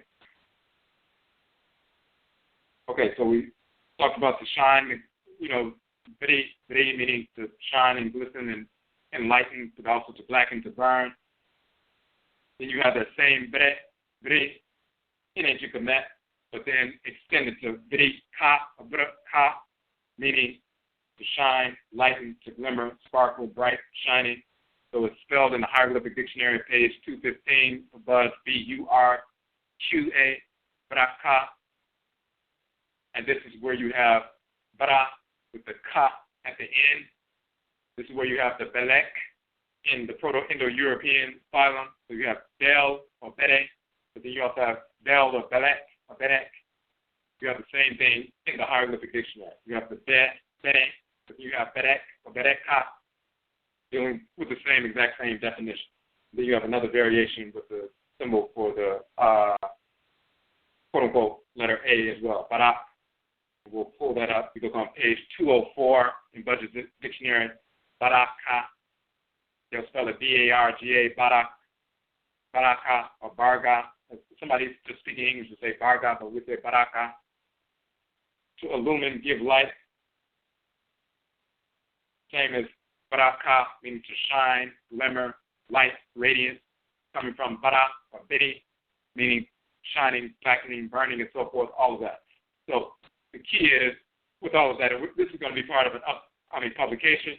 We'll lay out all the medusas, the hieroglyphs. We'll show it in the Akan language, show it in ancient Amet. We'll show the names of the deities. We'll show their function. We'll show the sun setting on the black primordial mound. We'll show that in connection with the sun, operating through the pyramidion, with the gold, electrum, or the gold leaf, enlightening that black, mound and so forth. We'll show the pupil of the eye and the sun energy moving through that. All of those connections showing the deity Atem and us being children of Atem and so forth. We'll show all those connections in the article that we're talking about. We just wanted to address the information through the broadcast showing that this term is directly born of our cosmology because it's born of the deities themselves. The deities possess us and teach us, and we replicate what they have taught us, and we continue calling the things what they actually are, with the names, by the names that they actually contain, that they actually emanate. We're going to go to the phone line real quick. If you have a question or a comment, simply hit the number 1 on the phone line. We're also going to look in the chat room if you have any questions or comments there. And there was a comment in the chat room. So one question, therefore, I'm contemplating the real Genesis genetics. Can you confirm or clarify some thoughts from the first landmass that rose out of the water was North Afurakani, Nubia, with the first humans? Were they Akan, meaning the first? Is this correct? And were they the short ones? We've heard names like pygmies and references to the leprechaun, the corrupted iris stories, etc.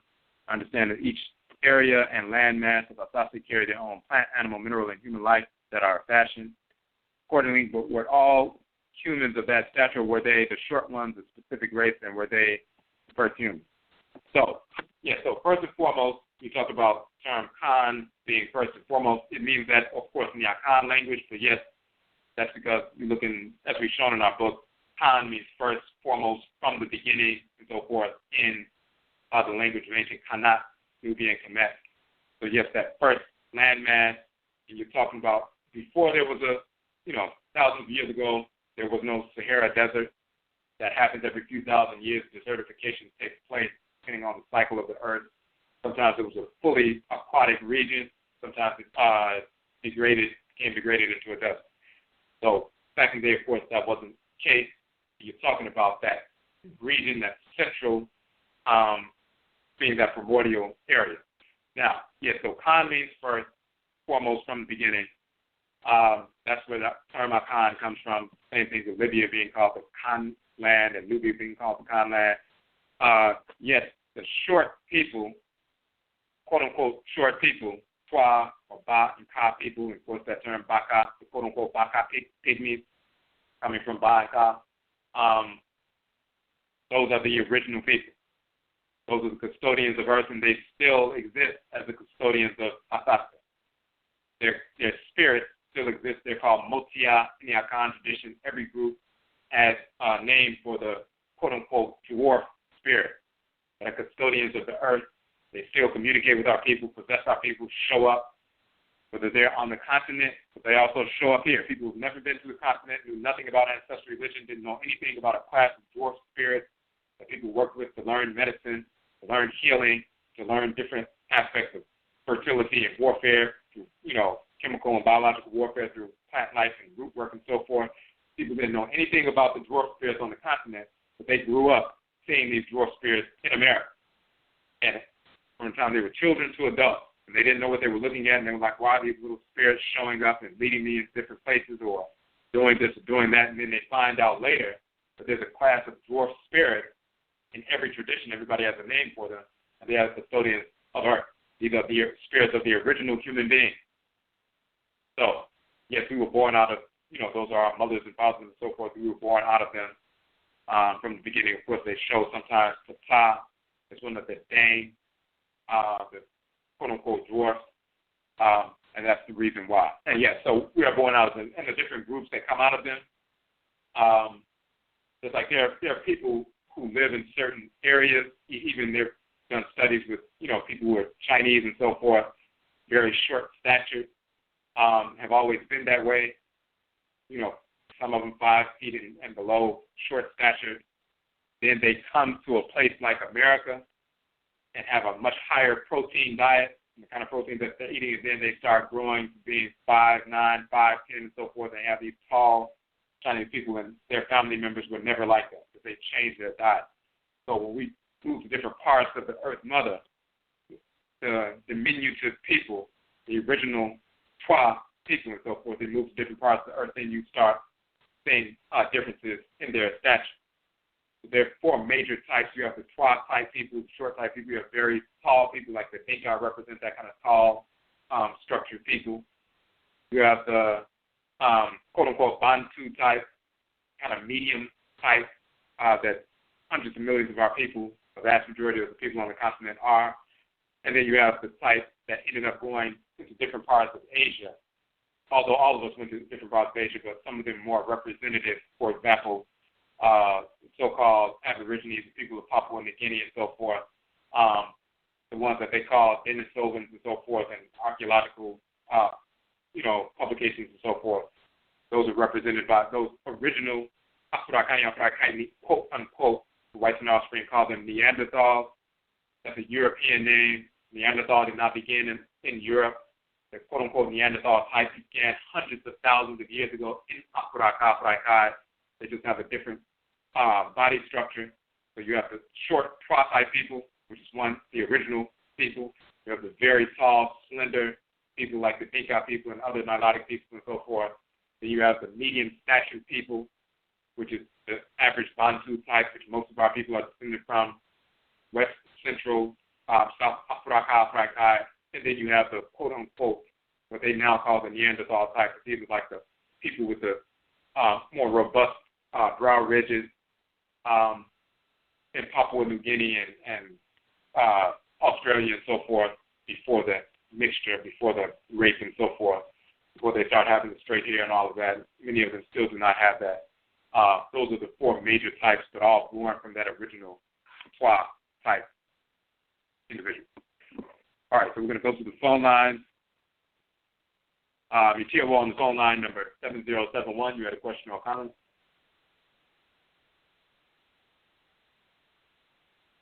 Yachiro on the phone line, 7071.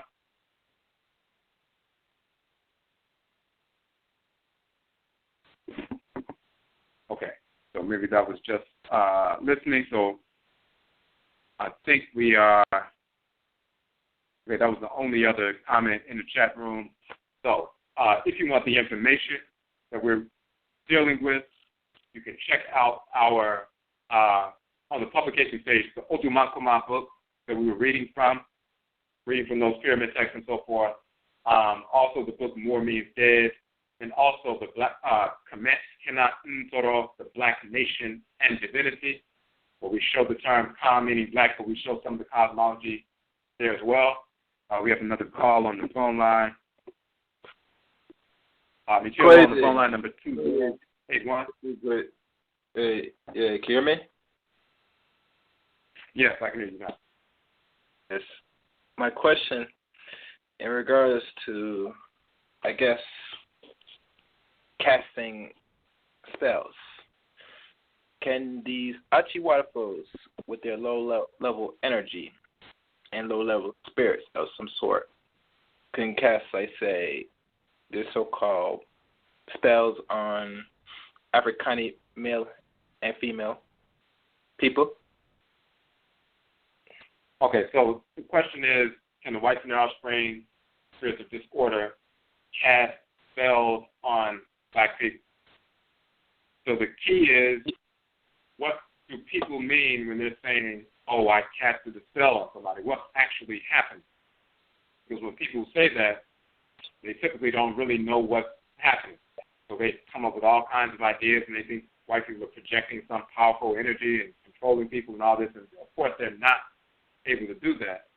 But what is casting a spell? And what you'll also find is the same fools who are running around talking about we're Moors and all that other stupidity and don't use the word black, all that nonsense. The same idiots running around talking about pseudo-metaphysics and the whites and their offspring preserved our sciences from ancient Amet, and, you know, we need to get those sciences from the whites and offspring because they're using these sciences against us and they're using our magic against us. Of course, that's pure stupidity. There's no basis in reality. They can't use our sciences, quote-unquote sciences, against us. Anybody calling themselves a Moor doesn't even know what sciences are. They didn't preserve any ancient Kamiti tradition. Moorish nonsense never did that. It was a break away from ancestral religion. That's why they began to identify themselves by what the whites and their offspring called them, which means physically and spiritually dead. So they haven't preserved the tradition of ancient Kemet. Of course, Islamic Christianity and Judaism and Kabbalism and Sufism and Gnosticism, none of these things, exoteric or so-called esoteric, preserve the culture of ancient Kemet at all. They were a break away from that. That's why they exist as that. Only people who preserve the culture of ancient Kemet are the various priests and priestesses of Afurakani, Afuraitkaitnit, or African ancestral religion all over the continent, as well as in the Western Hemisphere, Hoodoo, Juju, Vodun, Grigri, Wanga, Gengan, and so forth. So, it's taking place.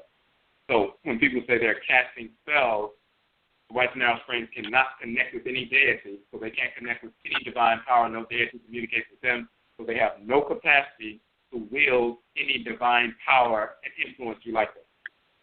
The only thing they can do, just like a European can talk to one of their friends right now and ask their friend to go walk over to you and push you, they can ask one of their deceased relatives to walk over to you and try to put some pressure on you.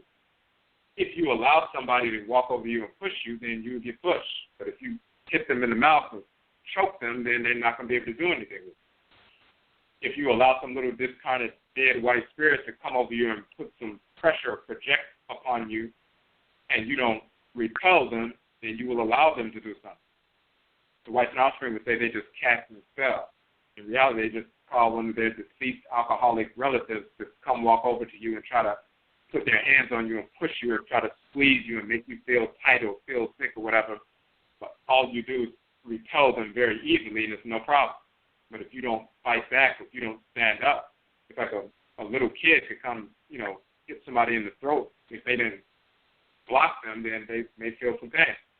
So the whites and offspring are not casting, don't really have the capacity to quote-unquote cast spells. They can sit around and do rituals all day long.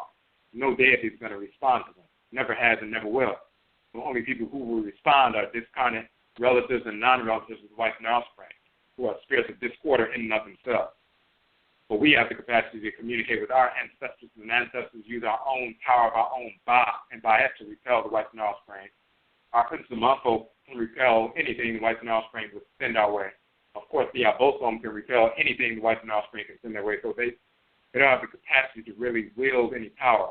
So when they say they're casting spells, they're really not casting spells. The little extra ritual they do with prayer, that's all nonsense.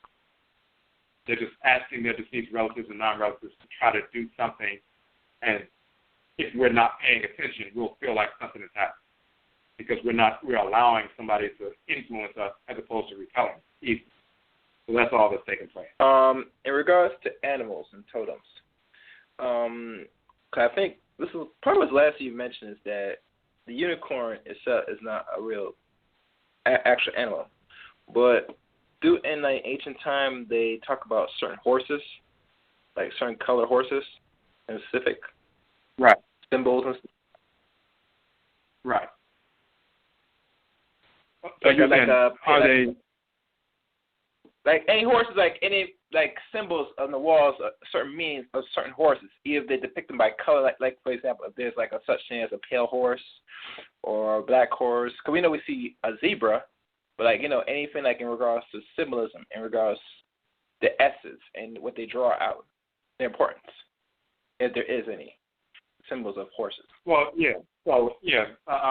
Sometimes what they used to try to say that the horse was introduced people from the Near East, quote unquote Semitic speaking people onto the continent, but of course there are rock art paintings showing that we had horses and chariots and everything else thousands of years before the cracker came into existence. So depending on where you are on the continent, in some places that horses are not there. They haven't been there. In some places they are. So, but the people who deal with them, they know what specific divinities are connected to them. Very often, deities connected like Heru and other fiery warrior-type divinities are connected to animals or horse-like animals, animals part of that same family, like you said, the zebra and other animals in the same way. So they'll, like sometimes, for example, people talk about the Yoruba tradition. They'll say the horse is connected to Shango. So, depending on the people, if they were interfacing with horses, they will have that as part of their cosmology. They would know what animal totem the horse is connected to. But then you have other groups of people where they were living, there were no horses in that area. So that wasn't an animal totem for them because they didn't interface with them on a regular basis. The Hoodoo Mind Festival that went on Sunday, do you have any videos of that yet, or are you still trying to sort them out to show a glimpse of this?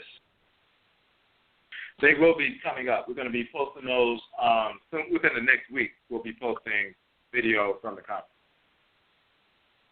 Okay. And one thing I noticed, because you say you don't no longer use the main website no more, I don't really know when your shows particularly come on again. Like I usually get a notification because one time I was on the main website. Didn't make use of it, but I was on it. I'm not sure if so, still if you look on the, we just posted this in the comment section online, but we have a new platform. Instead of using Ning, we've switched over to a different platform, a separate social media network. It's very similar to the old Ning site, but it's just on a different platform, the Spruce platform. So the name of the new site, and for those who didn't know, we had a separate social media network for a number of years, similar to Facebook, where you could log in, create a profile, post blogs and discussions and videos and everything else. So something separate from Facebook and something that we control, we pay for, we control ourselves. We had that on the Ning platform, but Ning started having problems, thousands of their, for everybody as a matter of fact, breaking down consistently and being offline for days at a time. So a lot of people left the Ning platform and went to other platforms to create their own social media network. We did that. We're on the Spruce platform, SPRUV. So the name of the new site is www.ojita.mind, so Ojita, and then M-A-N, ojitamind.spruce, SPRUV.com. So ojitamind.spruce.com. We put that link in the chat room. We put it on our website. We posted it on Facebook as well. So everybody who was on the previous platform and new people as well, you can join this platform, create a profile, just like you do on Facebook, and then you'll be able to interact with people here as well as around the world. Our people only, of course, are accepted who are studying the same information, interacting, sharing their businesses and sharing their websites and their endeavors and everything else. You can become part of that network. So And we'll continue to post that information, and we do send out notifications through that to everybody who's linked on the site. So when you get on that site, then we send out a mass notification when new broadcasts are coming up, new events, presentations in different cities are coming up, new books that come out, all of that. Okay. All right, Medase, thanks for answering my question. The next time. Okay. All right. So, we have, give me 1 second.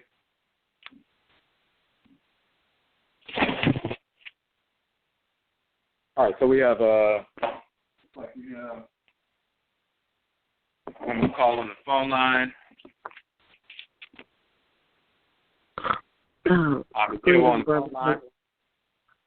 Greetings, Brother Quincy. How you doing? I had a question. How are you? I'm all right. I had a question. I decided to make a voodoo doll in the image of my ex. He totally have abandoned me during this pregnancy. And I did a ritual. I breathed life into the doll. And I have been, trying to attack him physically. But it just, I follow him on his page, and it just seemed like it's not taking effect like I wanted to, or possess the power that I wanted to. I cleansed myself. I did a spiritual bath. I did everything that I was supposed to do. It's just not working like I would like for it to work. So I was wondering, is that like a rejection from the spirit realm, or what could it be? Because usually my voodoo is very effective. What were you trying to accomplish, though? I was trying to cause agony to him and pain and suffering, because, he broke a lot of deals with me. We were supposed to be getting married. We did rituals to conceive a baby. I'm now with child, and now he has backed out totally 100%. Now all of a sudden he don't want the relationship, this, that, and the other. So, I want revenge for him playing with my money and my people. Okay, so the thing is, for us, and first you would want to ask your krawa, your ka'et, the divinity that governs your head, what direction you should be moving in. If somebody is engaged in some self-destructive activity and they decide they want to be lustful, or if they want to be promiscuous, if they want to do this and do that, then they're creating self-destructive consequences for themselves. So then you let them do that for themselves so they can suffer the consequences for themselves. If it's not the person you need to be with, then you extract yourself from the individual. And so you can take care of and empower yourself and put yourself in a good position and let them suffer the consequences of what they are doing to themselves. But if you just say, you ask the Aboson, hey, can you help me beat up on this person because they made me mad, they don't participate in that kind of thing. If you're being attacked, like if you're physically being attacked or spiritually being attacked and you're defending yourself against the attack, that kind of thing, of course, they will participate in, because it's just like your immune system is fighting against criminality. But if somebody just decided they want to be self-destructive and lustful and, maybe sleep with a bunch of other women and stuff like that, then the response typically is to cut yourself off from anybody who's not operating in your best interest. Even if we have like a... Oh, go ahead. I'm sorry. It's like, he made promises to me, and now I'm carrying his child. But, I feel like he done broke those promises. I just feel like, he needs, excuse me, he deserves a little pain, so I just kind of wanted to, curse him. But it just don't feel like it's a... Right. So when you're answering the question, you said because he did these different things and broke promises, you feel like he deserves a little pain. Did the Abosom say he deserves a little pain, or did you feel like he deserves a little pain? If you felt like that and you moved on it, then you're operating on your own power, but you can't conscript the Abosom to make them do what you want them to do if that's not part of their function. They will make him suffer pain for other things, because if he goes against, and if he's going against, natural order and so forth, he's going to create situations where he will suffer. And they're part of that. Just like the immune system is part of punishing, cancer cells as well as wayward cells and so forth. But if you just decide, well, I don't like the way he did it in this particular way, so I want to hit him in this particular way, that's your decision that you're making. But did that decision come from your nananomas demafo? Did it come from the abosom and so forth? That's what you have to assess. We don't tell them what to do. These are the forces of nature that govern all of creation. We live in alignment with them. Just like the sun, we don't tell the sun, hey, you shouldn't be shining over here, you need to shine over here. The sun is not going to obey us. The spirit that animates the sun only obeys Nyamewa Nyame. We should only be obeying Nyamewa Nyame, and when we do that, we're in alignment with the Abosom and so forth. So when you make a decision about what direction you're going to go in on any subject, is it based on what your cross directing you? Is it based on the Abosom? Is it based on Nyamewa Nyame? Or is it based on this is what you feel needs to be done at this particular moment? Then you have to assess if that's what it is. Why do you feel like this particular approach is the approach? When people go against divine order, then there's going to be consequences no matter what, whether you participated or not. If they go against you specifically, then you have to see, is this particular situation one in which the Abosom are going to participate in the attack or not? And you find that out directly from them. And what happens is when you run into some brick walls and you start, which is good, naturally you start asking questions like, okay, what's going on, what's wrong, is it out of balance or whatever it is, and then you consult with those who know, which are your insumanfo, to get some insight into what direction you should be taking. Because they've been through these situations. We have ancestresses and ancestors who, some had wonderful marriages, and then other ones had horrible marriages or relationships. So they know what's going on, they know what's unfolding, they know the best way to operate with them, and these are people within your own family who have gone through this. So you want to consult with them. Got it. I totally got it. And one more question. I've been listening to the brothers Sadie and Young Pharaoh because the topic of the meta nature came up, and they're basically saying that it was translated by the whites and their offspring.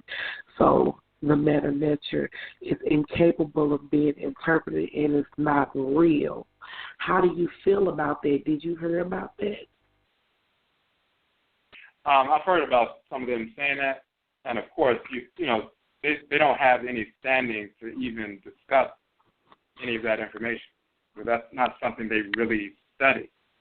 So that's just like somebody commenting on that's like somebody going to a hospital and watching brain surgery through one of the little windows when they allow people to watch it and watch people operating, and saying, I don't think he did that right. He probably should have moved the scalpel over here. Now, they can have an opinion about it.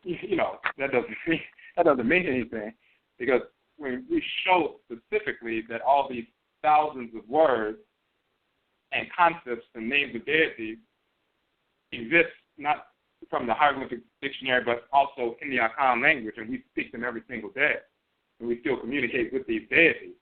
And we have the same names and functions and colors and basic principles and names of things. If you look at the term Eni in ancient Kamit, and it says that means eye, like the eye in your face. Well, how do you know that was translated correctly? If you look in the Akan language, Eni means eye. If you look in ancient Kamit, the word aro means mouth. Well, how do you know? Maybe it was supposed to say bird, How do you know if they got aro meaning mouth? You look in the Akan language, the term aro means mouth. If you look in the hieroglyphic dictionary, they say, well, there's two terms for the word nose. One is fenne, meaning nose with the F, fenne, and the other one is shene, which means nose. Well, how do we know if fenne and shene means nose? Maybe they got that wrong. You look in the Akan language, fenne means nose and shene means nose. Two different variations for the word nose. So it's not just a few of them, there are thousands. Every single root word you find in the hieroglyphic dictionary can be found in the Akan language with the exact same meanings, the proper vocalization, names of deities, names of everything. This is something that, they and other individuals have never studied, so they have no knowledge of that whatsoever. They just have some opinions they've read from Europeans as well as some other black people who haven't really studied anything as well, and they just want to talk about it. So, but we don't, whether it's disinformation or anything, anybody talking about any subject, we don't just listen to what people have to say about a subject or if they editorialize or have an opinion. We investigate. If they can't show you what they're talking about, if they don't have any standing because they're not part of that kind of field of study, then they're just talking about stuff and it's just a waste of time. We don't really entertain that kind of nonsense. Somebody was, commenting on, spirit possession in the Akan tradition, and they've never been possessed by an abosom, and they were just reading about it and decided there's no such thing as an abosom. They're not even entertained. We know what we're talking about because we're engaged in the process. And it's the same thing here. So, some people want to play around with that kind of, charge money to play games and have little silly debates. We're talking about real information. We're talking about what's serious. So we don't entertain nonsense. Absolutely. That's all I have for tonight. I just kind of figured that, maybe they did have things misconstrued because they don't study the Akan language, and that's why they feel like, that the hieroglyphics was never translated correctly, because basically they were saying it's going off of Egyptology, and I know that, you teach nothing of that. So it just kind of, I don't know, made me raise an eyebrow, made me want to call in and ask the question. But thank you. You gave me a lot of clarity. Okay. Mirase. No, we appreciate the call. Mirase. Yeah, after that. We just want to say there's about less than 60 seconds left in the broadcast. If you want to listen beyond 11:30, you would have to call in 657-383-0635 in the next 40 seconds. But we're not going to really go much further beyond. Yeah, so whether people are studying Akan language or Yoruba or Ebe or Fon, and various languages across the continent, you will find the same thing. So, there's a lot of misinformation out here. We did a broadcast based on one of our publications called Cartoon Scholars, Animaniacs, and Animanians, where you can get that information.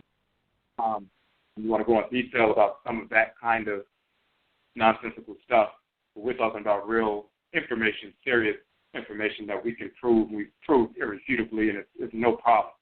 It's not even a question. Also, this notion that the whites and offspring translated to Medusa has always been false from the beginning. If you accept that foolishness because you still worship the whites and their offspring, then you will believe them when they say they translate. There was never a time ever that the Medusa would not translate. There are black people who are living in that region who have always understood what all of those symbols mean, just like there are Akan people in West Afuraitkaitnit. We have Adinkra symbols, and many of those Adinkra symbols are Medusa.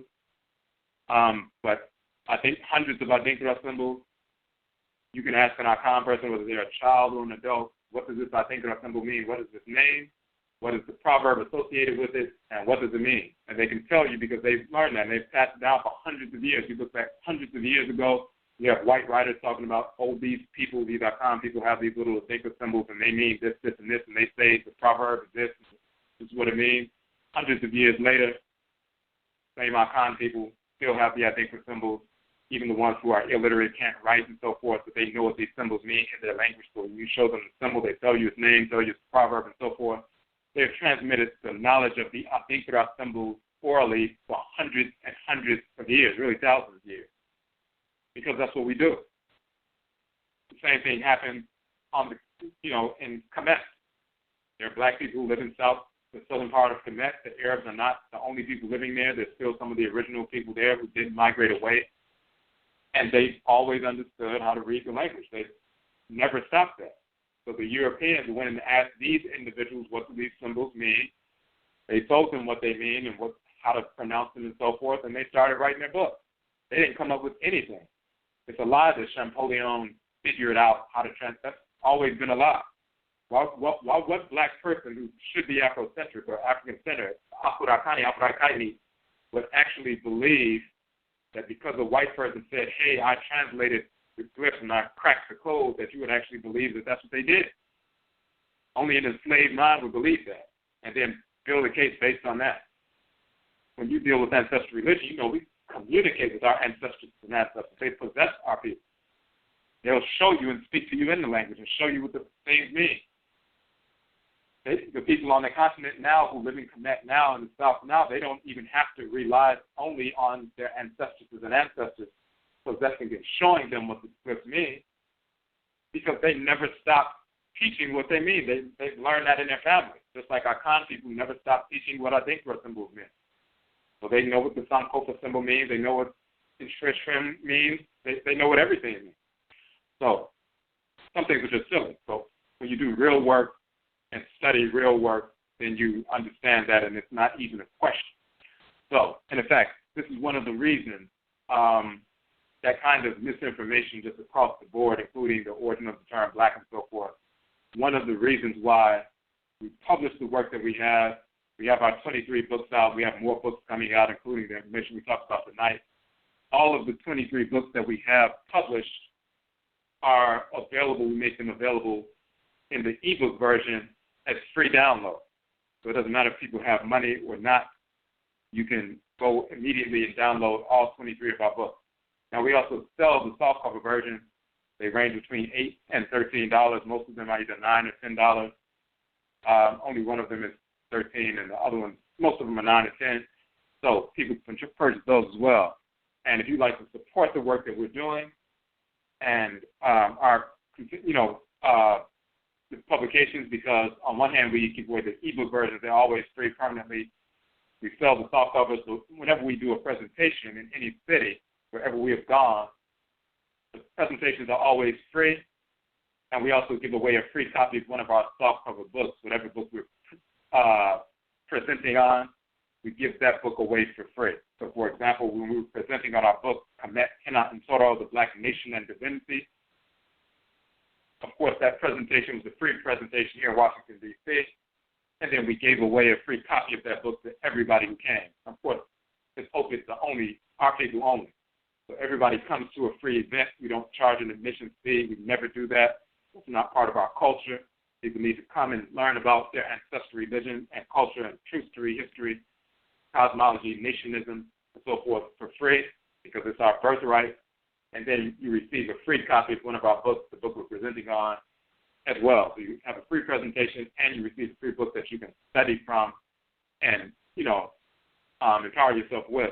So you receive something and you leave with something. We've always done that, whether we're here in New Orleans or Texas or Connecticut or Philly or Delaware or Baltimore or Georgia, all the different places that we've gone, we have that same approach, so that people really can get some real information that they can study, and then they can go from that information and verify it themselves by investigating so if we talk about pyramid utterance number 600 or the coffin text number 76, and this is what it says, then you can go to that utterance, you can study that, you can verify it, you can look at the entire text and see it in context.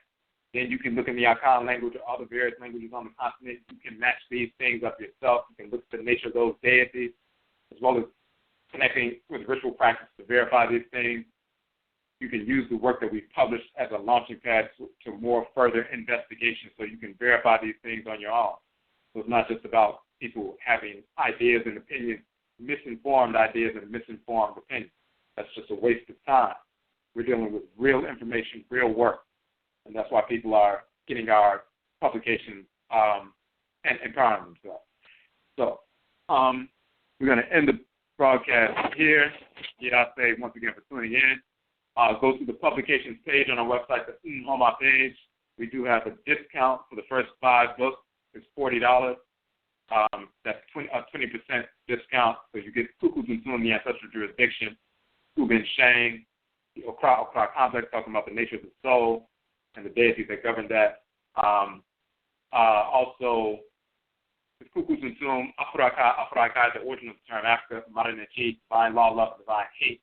Of course, Kuku Zunsun deals with the fictional cartoon characters of the Bible, Quran, Talmud, and so forth, as well as the cosmological foundation of creation and our truthsery. Ubin Shang deals with the ritual practices, Afurakai, and their functionality. And then, of course, the Okra Complex dealing with the nature of the Ka is the soul, divine consciousness, the deity in the head region. And the other publication is Kuku Zunsun, Afurakai, Maranechi, the Okra Complex, and Ubin Shang. So those first 5 for $40. But then any one of these publications, we have the Mormons Dead we talked about tonight. Odumakuma, that one's $9. So any purchase supports the work that we are doing so we can continue to have our free book giveaways and our free presentations, as well as our free conferences, just like the festival we had on Sunday, the Hoodoo Mind Festival, Hoodoo Nation Festival. We had presenters come from Florida, as well as Jersey, coming to D.C. We gave away free books at the event, and it was all free.